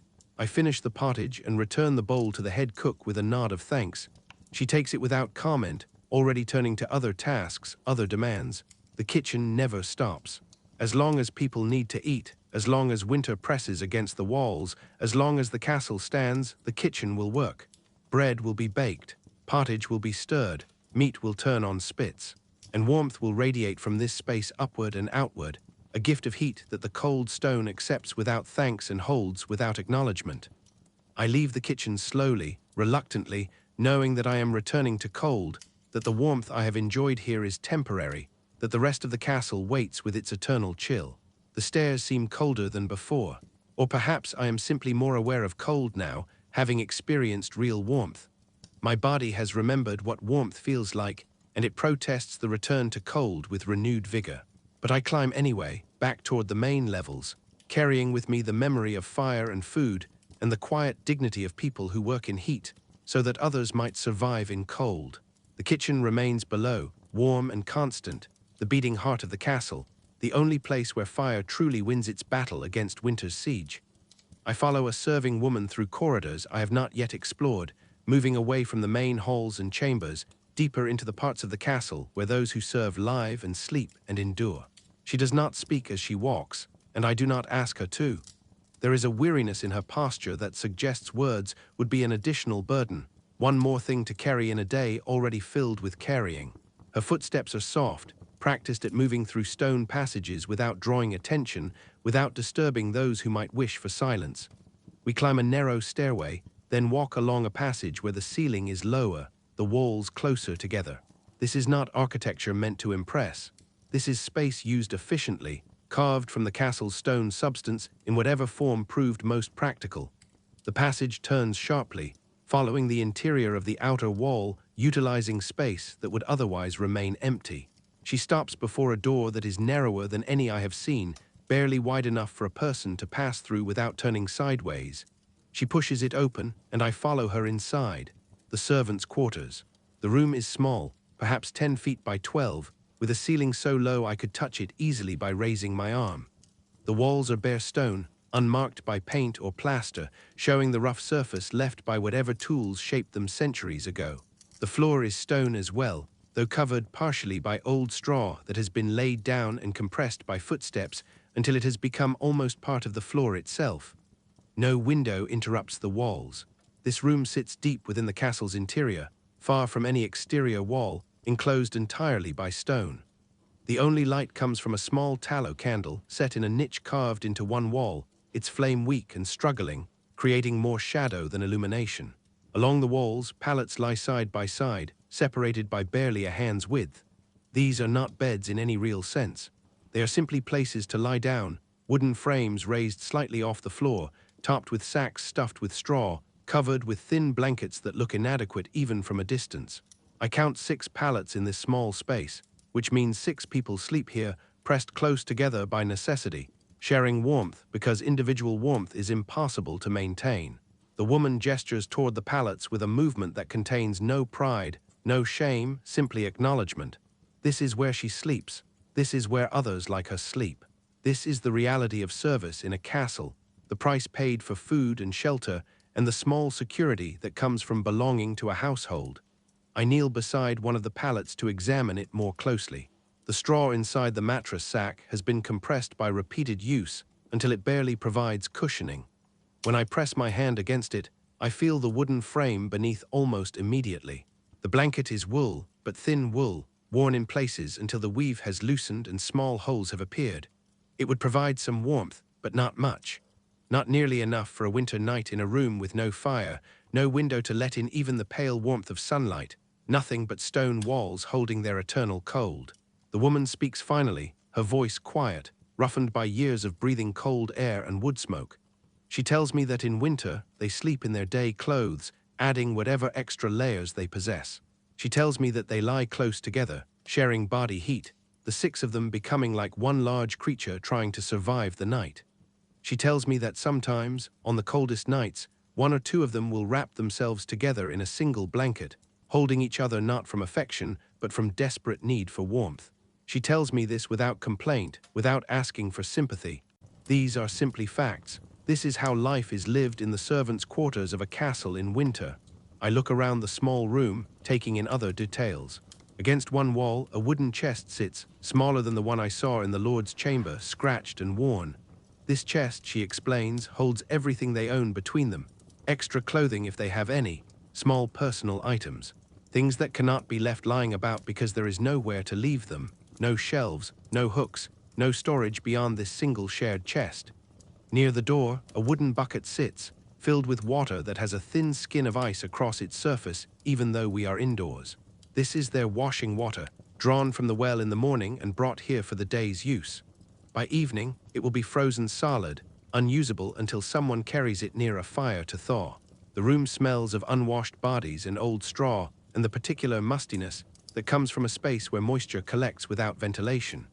It is not a pleasant smell, but it is an honest smell, the smell of people living in conditions that make cleanliness difficult. that make daily washing a luxury that cannot be afforded when simply staying warm requires all available energy and resources. The woman tells me about their day, and I listen, standing in the dim candlelight while her words paint pictures of labor. They wake before dawn, often while darkness still holds the castle completely. There is no gradual awakening, no luxury of lying in warmth for a few extra moments. When the wake-up call comes, a knock on the door, a voice in the corridor, they must rise immediately, pulling reluctant bodies from whatever small warmth the pallets and shared blankets provided, dressing quickly in the darkness, preparing to begin work while others still sleep. The first task is often hauling water. The well stands in the courtyard, its water drawn up bucket by bucket, the rope rough against hands that are already rough from yesterday's work and the day before that, and all the days stretching back through the winter. The bucket is heavy when full, and the distance from well to kitchen is not short. This journey must be repeated many times each day: water for cooking, water for washing, water for drinking, water for all the purposes that water serves. In winter, the well's rope is sometimes frozen to the wheel, requiring effort to break it free. The water itself is so cold it hurts to touch, numbing the hands within seconds, but the water must be drawn regardless. The castle's needs do not pause for winter. She tells me about hauling firewood, a task that is endless, eternal, never complete. The fires in the kitchen must never die. The hearth in the great hall must be maintained. The occasional fires in private chambers must be lit when needed. All of this requires wood, and wood must be carried from the storage areas where it was stacked in autumn, when supplies for winter were laid in. Each log must be carried individually or in small bundles, depending on size and strength. The wood storage is often far from where the wood is needed. Another long walk, another heavy burden, another task that must be repeated throughout the day. Arms grow tired, backs ache, but the work continues because it must. She tells me about cleaning, though the word seems inadequate for what the task involves. Stone floors must be swept of the rushes and straw that accumulate, of the mud and dirt tracked in from outside, of the various spills and dropped food that mark the passage of daily life. The rushes themselves must be replaced periodically, old ones removed and fresh ones laid down, though fresh is a relative term in winter when nothing is truly fresh. Chamber parts must be emptied, carried through corridors to wherever the castle's waste system deposits its contents. This is unpleasant work, work that is never mentioned in stories of castle life, but work that must be done nonetheless, day after day, by someone. Ashes must be removed from hearths and fireplaces, shoveled into buckets, carried away. The ashes are saved. They have uses, mixed with fat to make soap, spread on gardens in spring, but they are heavy and dirty and leave gray dust on everything they touch. She tells me about serving meals, about standing in the great hall while others eat, waiting to refill cups, to bring more bread, to clear away trenchers when the meal is finished, about being hungry while surrounded by food, about being cold while standing near fire, about being visible yet invisible, noticed only when something is needed, otherwise fading into the background like part of the furniture. She tells me about mending, about the hours spent with needle and thread in dim light, repairing tears in clothing, in linens, in the tapestries that hang on walls, about fingers gone stiff with cold, making the needle difficult to hold, making the thread difficult to see, but the work must be done because nothing can be wasted. Everything must be maintained, preserved, made to last as long as possible. She tells me about the horn that marks the day's end, the blessed sound that means work can finally stop.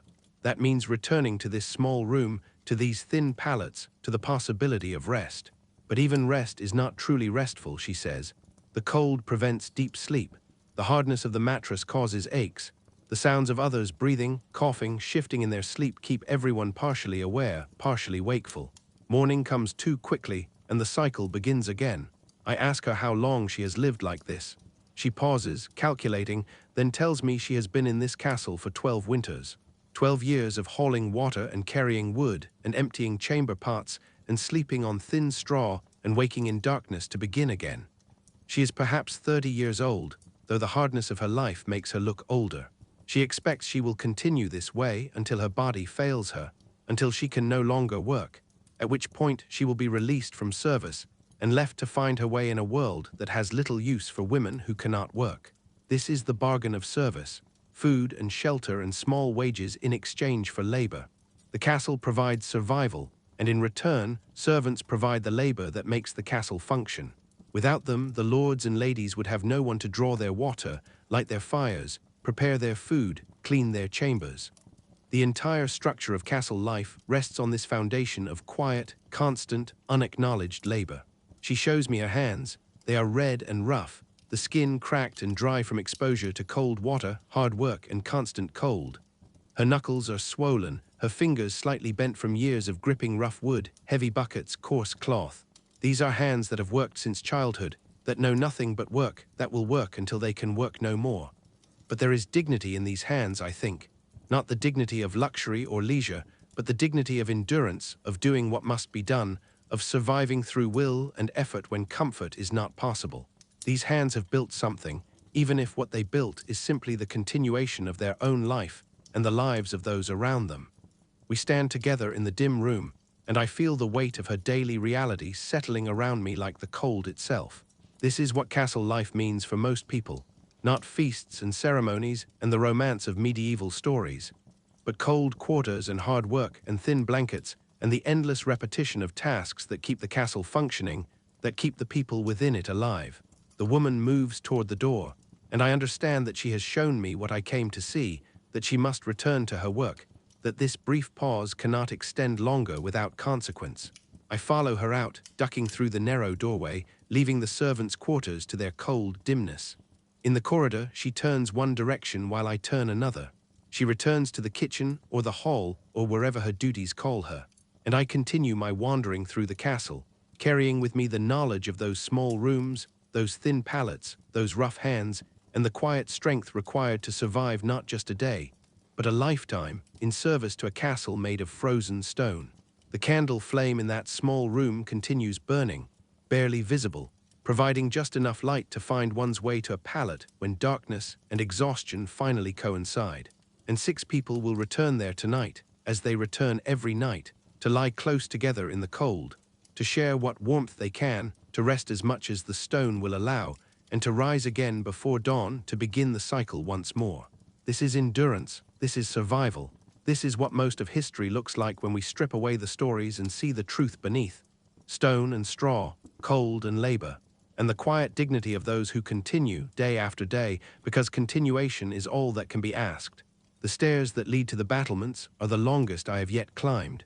They spiral upward through the tower's core, each step slightly higher than comfortable, each turn of the spiral bringing me closer to the castle's exposed summit. My legs protest, my breath comes harder. The air grows colder as I ascend, as if I am climbing not just through space but through layers of winter itself, each level more frozen than the last. At the top, a wooden door stands slightly ajar, and through the gap, I can hear wind. Not the muffled wind that whispers through corridors below, not the distant wind that rattles shutters in chambers. This is immediate wind, present wind, wind that has traveled across frozen fields and found no obstacle until now, until these stone walls rising from the hilltop like a challenge to the sky itself. I push the door open and step out onto the battlements. The wind strikes me like a physical blow. It comes from the north, relentless and sharp, carrying with it the smell of distance and snow and the profound emptiness of winter landscapes. The wind does not gust or vary. It simply blows, constant and determined, scraping across the stone with a sound like breathing, like the castle itself is inhaling and exhaling the frozen air of midwinter. I stand for a moment, adjusting to the exposure. This is not shelter. This is the opposite of shelter. This is standing on the edge of the world with nothing between you and winter except the thickness of your clothing and the stubbornness of your will. The battlements offer no protection from wind, no barrier against cold. They are designed for visibility, for defense, for watching. Comfort was never part of their purpose. The walkway beneath my feet is perhaps 4 feet wide, paved with the same gray stone as everything else, bordered on the outer edge by crenellations, those distinctive castle teeth, the raised sections that allow defenders to take cover while still observing what lies beyond. I move to one of the gaps between crenellations and look out. The world spreads below me in shades of gray and white, a landscape stripped of color by winter's absolute authority. Fields stretch away in all directions, their boundaries marked by low stone walls that appear and disappear beneath snow. The road I walk to reach this place winds down the hillside like a pale scar, visible for a distance before it curves away behind a rise and vanishes into the vastness. Beyond the fields, forest begins, dark masses of leafless trees standing in tight formations, their branches bare and black against the grey sky. The forest looks impenetrable from here, a solid wall of winter woodland that could hide anything. Or nothing. In winter, forests are mostly empty. The animals that can have found shelter, those that cannot are already dead. Smoke rises from distant points across the landscape, marking where villages huddle in valleys, where cottages cluster around crossroads, where people have gathered together to survive the season. The smoke climbs straight upward for a short distance, then the wind catches it and pulls it sideways, spreading it across the sky like grey paint smeared by an invisible hand. How far can I see from here? Miles, certainly. Perhaps 10 miles on a clear day, though today is not clear. The sky is thick with clouds that press downward, limiting vision, making the world seem smaller than it is. But even in this limited visibility, I can see enough to understand why castles are built on heights, why elevation matters, why those who rule seek to position themselves above those they rule. From up here, the world becomes something different, not a place you inhabit, but a place you observe, not a landscape you walk through, but a map you study. Distance transforms detail into abstraction. Individual trees become forest. Individual buildings become villages. Individual people, if they were visible at all from this height, would become nothing more than moving darts, indistinguishable, their lives and struggles and daily labors reduced to simple motion across a cold canvas. A guard stands perhaps 20 paces away along the battlement wall. He does not turn to acknowledge my presence. His attention is fixed outward, on the landscape he is paid to watch, on the roads and fields and forests where danger might appear. Though what danger would travel in winter, I cannot imagine. Armies do not march in frozen months. Bandits seek easier prey near trade routes that continue to function. Winter is its own siege, requiring no human enemy to make life difficult. The guard wears every garment he owns, I suspect. Multiple tunics layered beneath a heavy wool cloak that the wind tries constantly to tear away. His hood is pulled forward, covering his head, protecting his ears from the wind's sharp edge.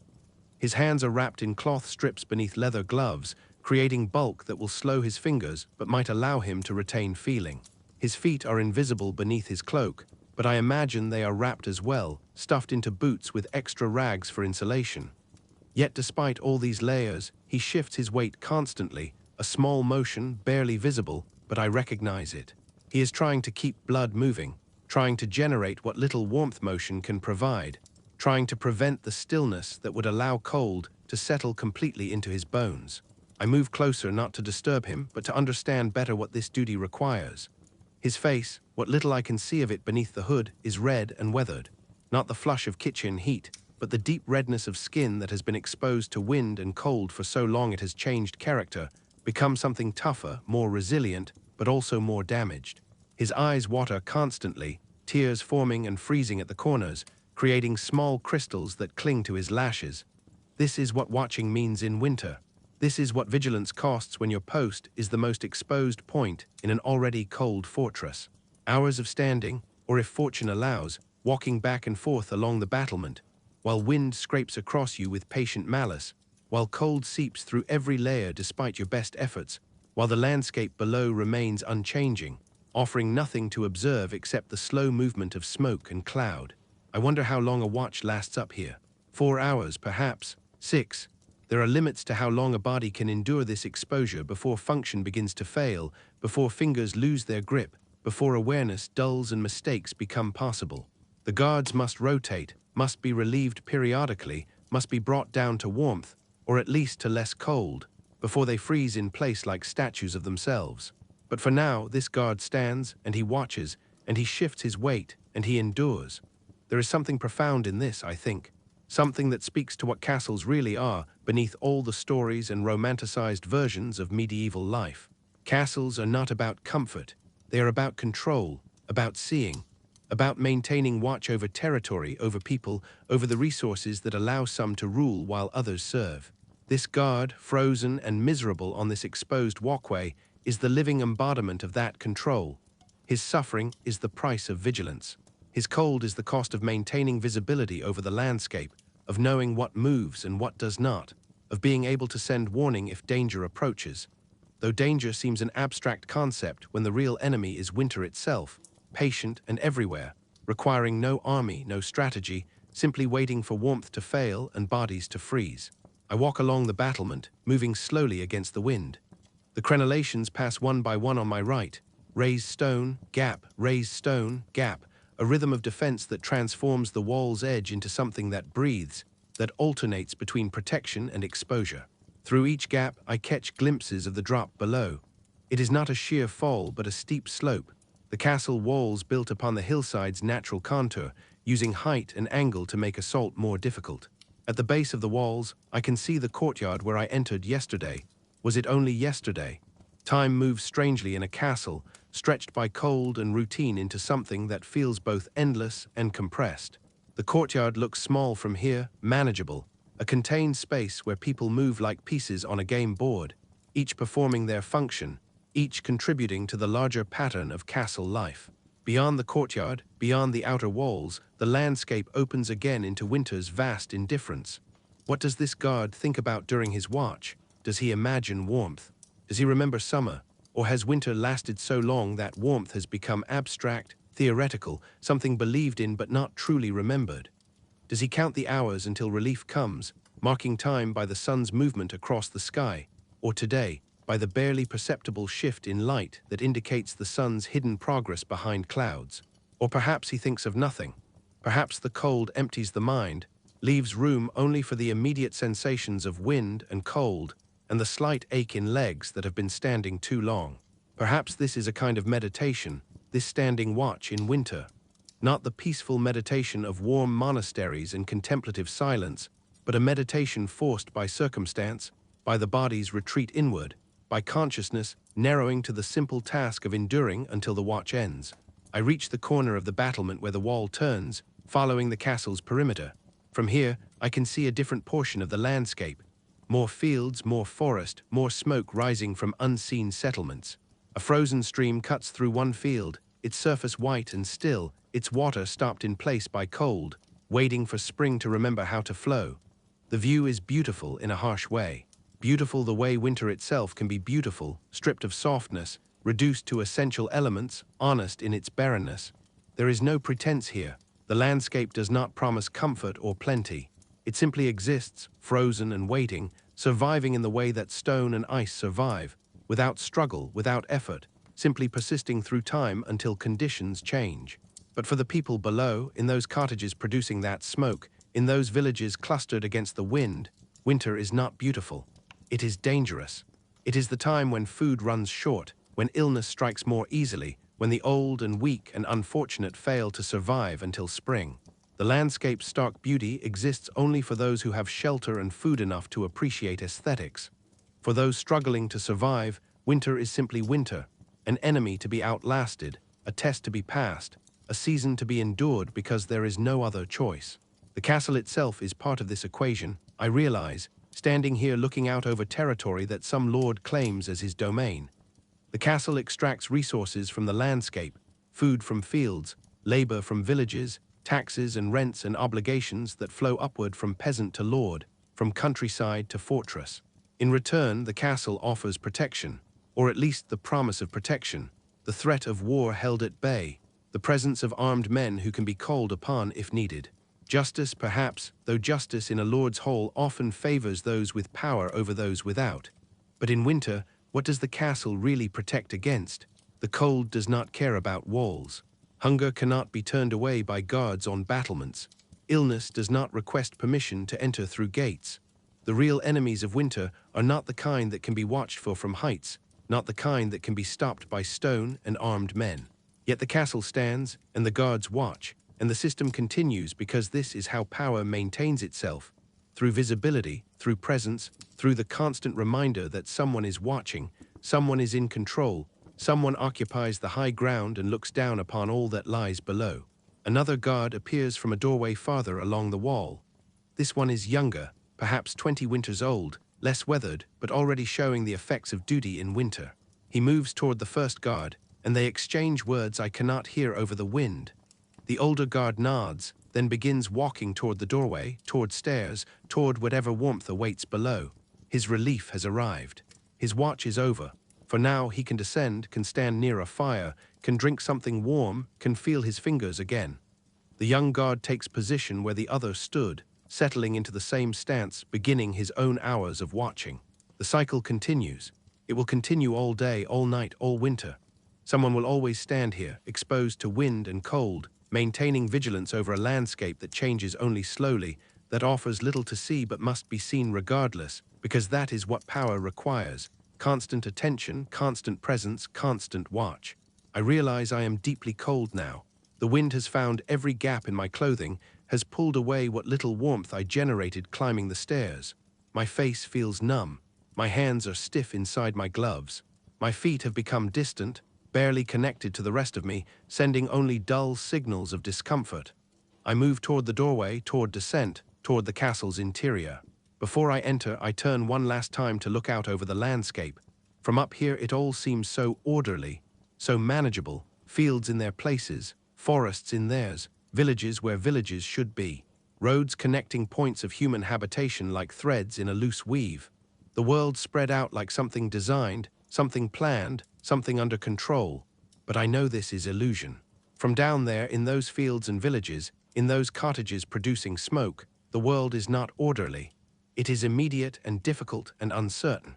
The view from below is not a map but a struggle. Winter is not something observed from height, but something endured at ground level, where wind cuts deeper and cold settles heavier, and survival requires constant effort rather than distant watching. The castle mediates between these two perspectives. It is both part of the landscape and removed from it, both vulnerable to winter and protected by stone, both necessary and extractive, both shelter and prison, depending on whether you are being sheltered or serving those who shelter. I step through the doorway and begin my descent. The stairs spiral downward, taking me back into the castle's interior, away from exposure, away from the wind that never stops scraping across the battlements where guards continue their watch, where they will stand through the afternoon, through evening, through night, through every season, maintaining the view from above, holding the high ground, watching over territory that winter has temporarily claimed but which summer will return when the cycle begins again. The door closes above me, muffling the wind, and I am back in stone, back in the cold that is less cold than what waits on the heights, back in the world of corridors and chambers and the ordinary discomforts of castle life. But I carry with me the image of that landscape spread below, frozen and vast and indifferent, and the knowledge of what it costs to maintain watch over it, to stand exposed in winter wind, to be the eyes that see while the body slowly numbs, to endure because endurance is what the duty requires. This is power's price, paid in frozen fingers and weathered faces and hours of standing watch while the world below goes about its business, unaware or uncaring that someone above is watching, always watching, maintaining the vigil that power demands. The light changes so gradually that I barely notice its passing. There is no dramatic sunset here, no display of colors painted across the sky. Winter afternoons simply fade, the gray light thinning by degrees until darkness begins to seep from corners and gather in the spaces between things. The transition from day to evening is measured not by clock or bell, but by the need to light candles, by the moment when shadows become too deep to work within, by the collective sense that another day is ending and night approaches with its deeper cold. I make my way back to the great hall, following the sound of voices, following the pull that draws everyone toward fire as daylight fails. The corridors are darker now than when I walked them earlier. The few torches that burn in their iron brackets seem dimmer, their flames smaller, as if even fire grows tired as the day wears on. My footsteps echo in the passages, a familiar sound by now, the rhythm of boots on stone that has marked my entire day of wandering through this frozen fortress. I reach the great hall as people begin to gather for the evening meal. They enter in small groups, in pairs, alone, each coming from wherever their day's work has taken them. The kitchen servants arrive with faces still flushed from heat. The guards descend from the battlements with faces red from wind. The household staff emerge from chambers and storage rooms and the various corners of the castle where tasks are performed that I have not witnessed. Everyone moves toward the fire first, as they did this morning, as they always do, drawn by the fundamental need for warmth before any other need can be addressed. The great hall's hearth has been built up since I last stood here. New logs have been added, larger ones, creating a fire that burns with more intensity than the morning fire, pushing back darkness and cold with greater determination. This is the evening fire, the fire that must last through the long hours until sleep, the fire that provides not just warmth but light, not just heat but a focus for gathering. Torches have been lit along the walls as well, mounted in their brackets at intervals that create pools of illumination separated by stretches of shadow. The combined light of fire and torches transforms the hall, makes it feel almost warm, almost welcoming, though I know the cold still presses against the outer walls, still waits in every corner the light cannot reach, still occupies the stone with patient permanence. Tables are being set for the meal, servants moving with the practiced efficiency of those who have performed this task countless times.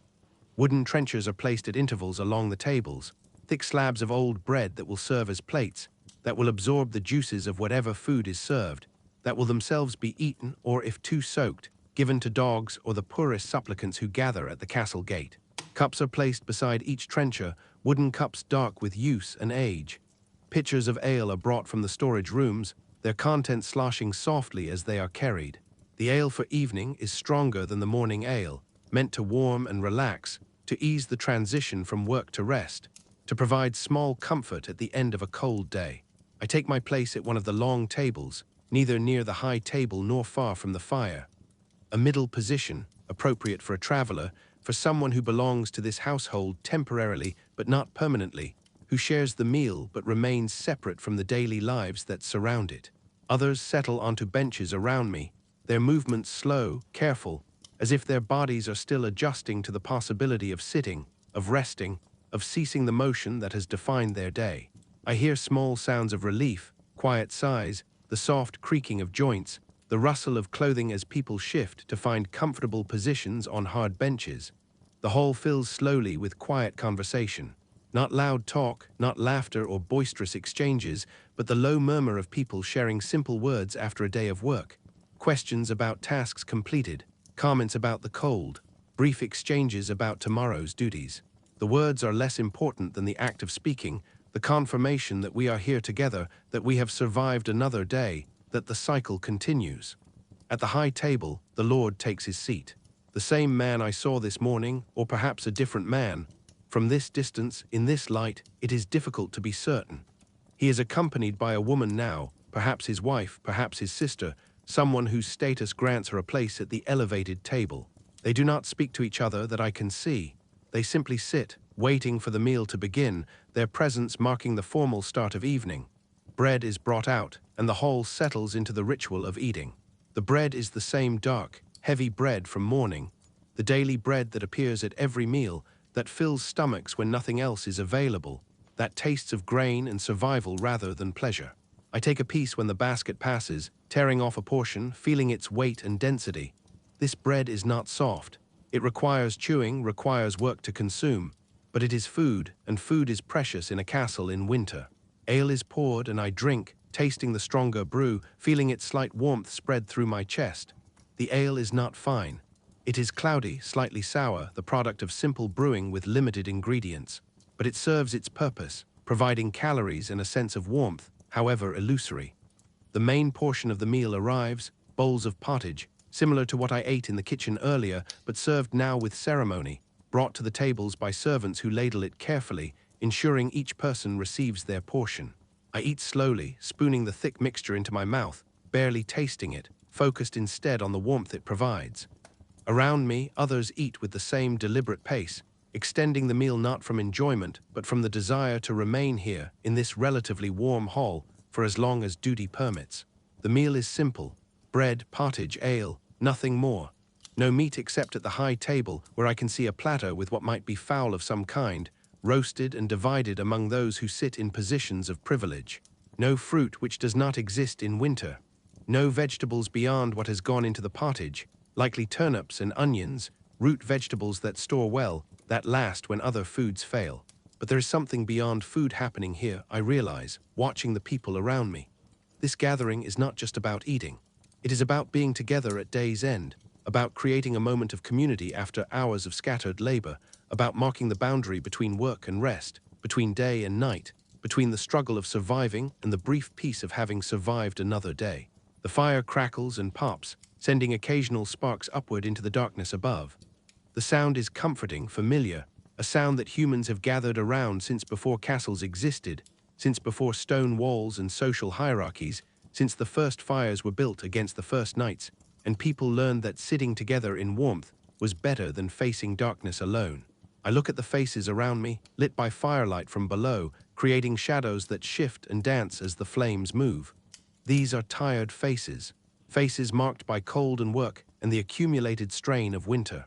But they are also peaceful faces, in this moment at least.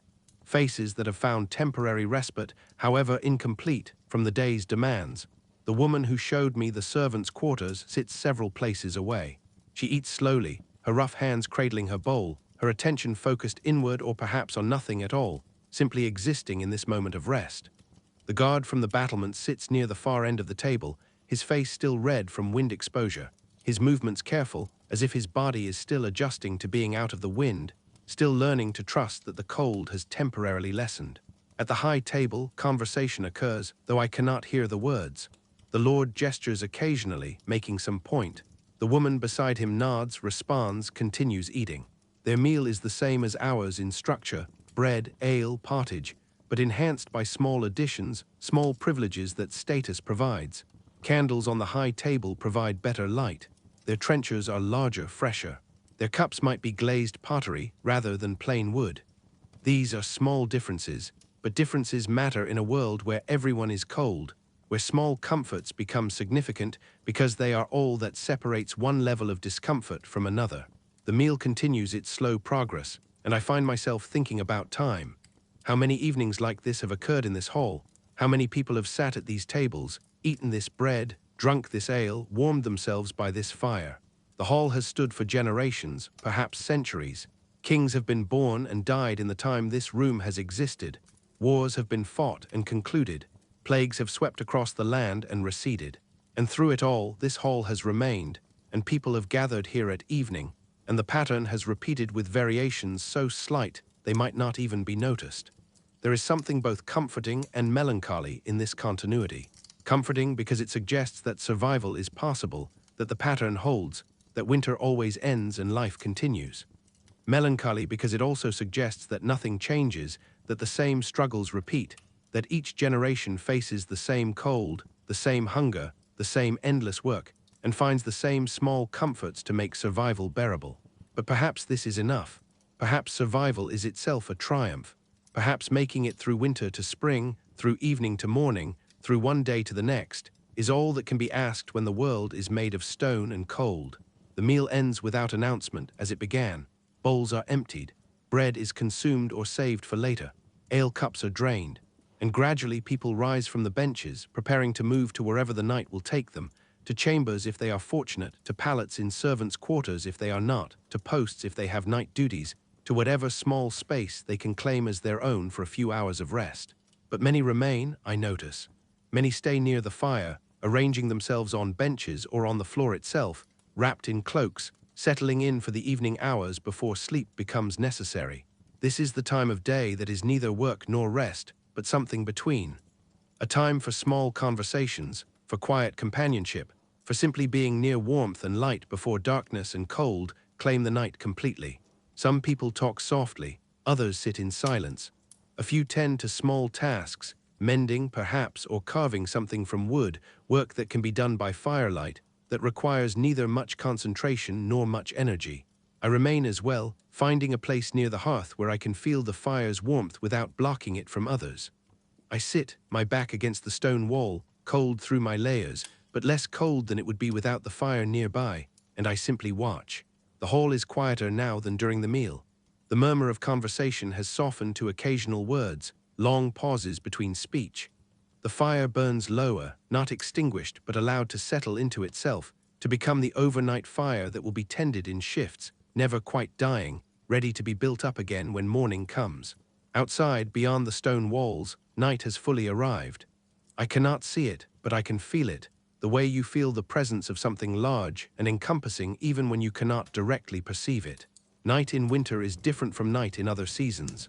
Longer, darker, colder, more absolute. It presses against windows and doors and walls, testing for gaps, seeking entry, patient and eternal. But inside, for now, there is fire. There is light, there is warmth, however incomplete. There is the presence of others, the comfort of being among people rather than alone. These are small things, perhaps. Small victories in a larger struggle that will continue tomorrow and the day after and all the days through winter's duration. But small victories are still victories. The boy who tends the fire adds another log, carefully, preserving what flame exists while adding fuel for the hours ahead. The log catches slowly, flames finding purchase on its surface, beginning the long process of consuming wood, converting solid matter into heat and light and ash. I watch the flames and feel my eyes growing heavy. The warmth, the food, the day's accumulation of walking and climbing and enduring, all of it settles into my body like weight, pressing down, suggesting sleep, suggesting surrender to the natural rhythm of darkness and rest. Around me, others are already sleeping, or nearly so. Bodies slumped against walls, heads resting on arms. The quiet breathing of people who have found temporary peace, who have made it through another day and can rest knowing that, for a few hours at least, no demands will be made, no work required, no duties calling them away from this place of relative warmth. The hall holds us all, the sleeping and the waking, the fire and the shadows, the warmth and the cold pressing against it from outside. The hall endures, as it has endured for all the years of its existence, as it will endure through this night and tomorrow and all the nights to come, until time or war or simple decay finally brings it down and returns its stones to the earth from which they came. But that is future concern. Tonight the hall stands, the fire burns, and we are here together, small warm creatures sheltering in stone, defying winter's siege with the simple act of continuing, of surviving, of finding rest where rest can be found. My eyes close, and I let the fire's warmth wash over me, and I rest. Night deepens around the hall like water slowly filling a well. I do not know when I passed from waking into something that is not quite sleep, but no longer fully conscious awareness. The transition happens so gradually that there is no moment I can point to and say, here, this is where sleep began. Instead, there is only the slow dimming of thought, the softening of sensation, the gentle release of the day's accumulated tension. The fire still burns, though lower now, its flames smaller and more contained, settling into the rhythm of overnight burning. Someone has tended it while I drifted, added a log, arranged the coals, ensured its continuation, but I did not notice the tending. It simply happened, the way many things happen in a castle, performed by hands that work while others rest. I shift slightly against the stone wall, seeking a position that is less uncomfortable, though true comfort is impossible here. My back aches where it presses against cold stone. My legs have gone stiff from sitting too long in one position. My neck protests the angle at which my head has been resting. But these discomforts are distant now, muffled by the drowsiness that has settled over me like a heavy cloak. My body has reached an accommodation with the cold, with the hardness, with the imperfect conditions. Not acceptance exactly, but a kind of truce, a temporary peace between the desire for comfort and the reality of what is available. Around me, the hall breathes with the rhythm of sleeping people. I can hear them now that I am paying attention. The soft sounds of breath drawn in and released, the occasional shift of position, the rustle of fabric as someone pulls a cloak tighter against the cold that never truly leaves even here, near the fire. Some breathe deeply, surrendered completely to sleep. Others breathe more shallowly, hovering in that space between waking and sleeping where consciousness ebbs and flows like tide. Someone coughs, a soft sound quickly muffled, and I hear a murmured word, comfort offered to the cougher, or perhaps a complaint about being disturbed. Then silence returns, the moment absorbed into the larger quiet, becoming part of the night's texture rather than a disruption of it. The fire makes small sounds as it burns, wood settling, coals shifting, the tiny crackle of flames finding new surfaces to consume. These are the sounds of fire at night, different from the sounds of fire during the day when it burns more vigorously, when it is constantly tended and fed and maintained at higher heat. Night fire is gentler, more patient, content to burn slowly through the dark hours, providing just enough light and warmth to mark the difference between this space and the complete darkness beyond. I open my eyes and look at the fire, though my eyes do not want to open, weighted by sleep, reluctant to return to seeing after having found peace in darkness. The flames dance slowly, their movements hypnotic, following patterns that seem almost deliberate, almost meaningful, though I know they follow only the physics of combustion, the mathematics of heat and fuel and oxygen. But in my drowsy state, the flames seem to be speaking. telling stories in a language of light and shadow, stories about time and endurance, and the ancient human practice of gathering around fire when darkness comes. How many people have watched fires like this throughout all of human history? How many have sat as I sit now, tired and cold and somewhat uncomfortable, but grateful for warmth, grateful for shelter, grateful to have survived another day in a world that does not guarantee survival. The fire connects me to all of them, I think. To every person who has ever sought warmth from flames, who has ever watched light push back darkness, who has ever found comfort in the simple fact of fire's existence. We are all part of the same ancient pattern, separated by time, but joined by the fundamental needs that never change: warmth, food, shelter, rest. The stones around me have held this pattern for as long as they have stood. They have absorbed the heat of countless fires, the breath of countless sleepers, the accumulated presence of all the people who have passed through this hall, lived in this castle, survived winters within these walls. The stones remember nothing, but they hold everything, all the warmth that ever pressed against them, all the cold they have ever contained, all the lives that have unfolded in their presence. I think about the people I have encountered today. The guard on the battlements, shifting his weight against the wind. The woman in the servants' quarters with her rough, cracked hands. The kitchen workers moving through their world of fire and heat. The boy turning the spit in endless circles. The priest in his cold chapel, speaking prayers into frozen air. All of them are somewhere in this castle now, finding what rest they can, preparing to rise and begin again tomorrow. We are all bound together by this structure of stone, by the shared experience of surviving winter, by the simple fact of being here now, in this particular moment of time. We did not choose this, most of us at least. We simply found ourselves here, born into service, or traveling through, or called by duty, or trapped by circumstance, and we make what we can of it. My eyes close again, and I let them stay closed this time. Fighting sleep serves no purpose. The body knows what it needs, and what it needs now is rest, however imperfect, however incomplete. Tomorrow will come regardless. Work will resume. The cold will persist, but that is tomorrow's concern. Tonight there is only this: the fire's warmth, the hole's shelter, the presence of others breathing nearby, and the slow drift toward whatever dreams sleep holds. I wonder what I will dream if I dream at all.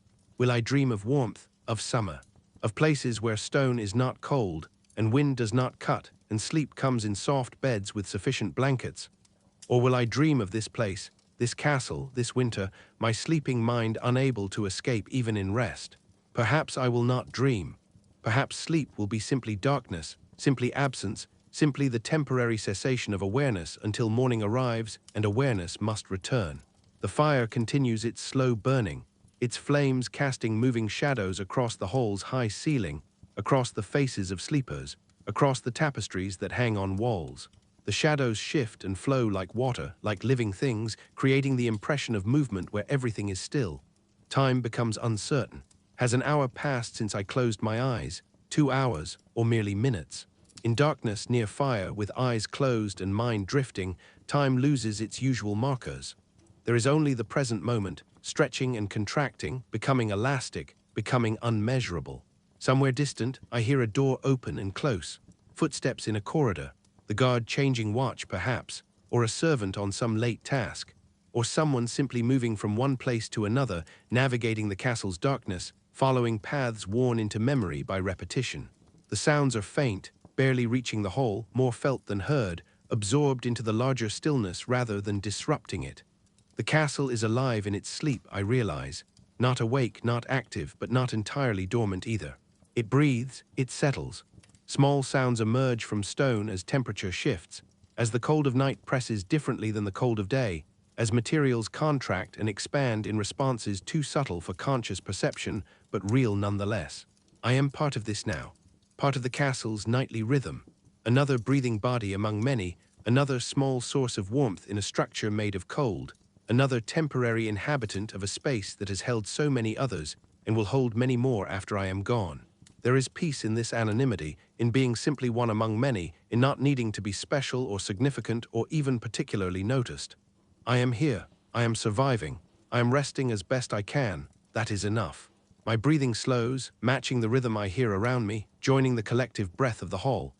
In and out, slow and steady, the breath of people who have learned to conserve energy even in sleep, to rest deeply but efficiently, to take what the night offers without asking for more.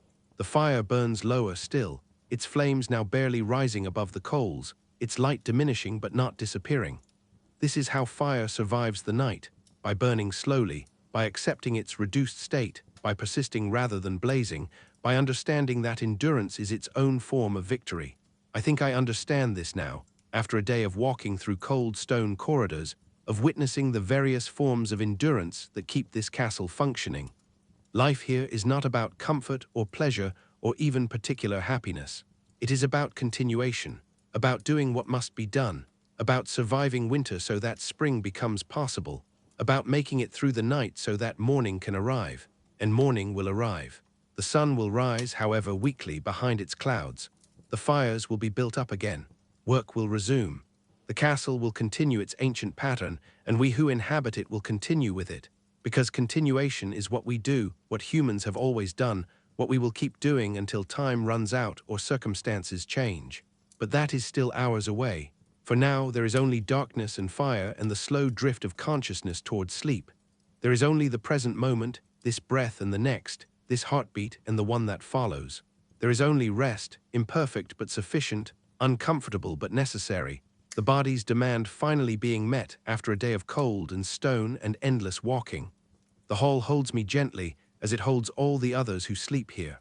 The walls stand around us, impassive and eternal.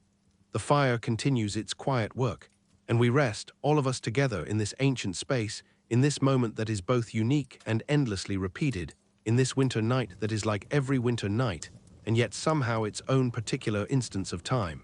I feel myself letting go now, releasing the last threads of waking awareness, surrendering to the body's need for sleep.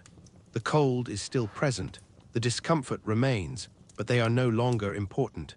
They are simply conditions within which rest occurs, no more significant than the texture of the stone at my back or the sound of breathing around me.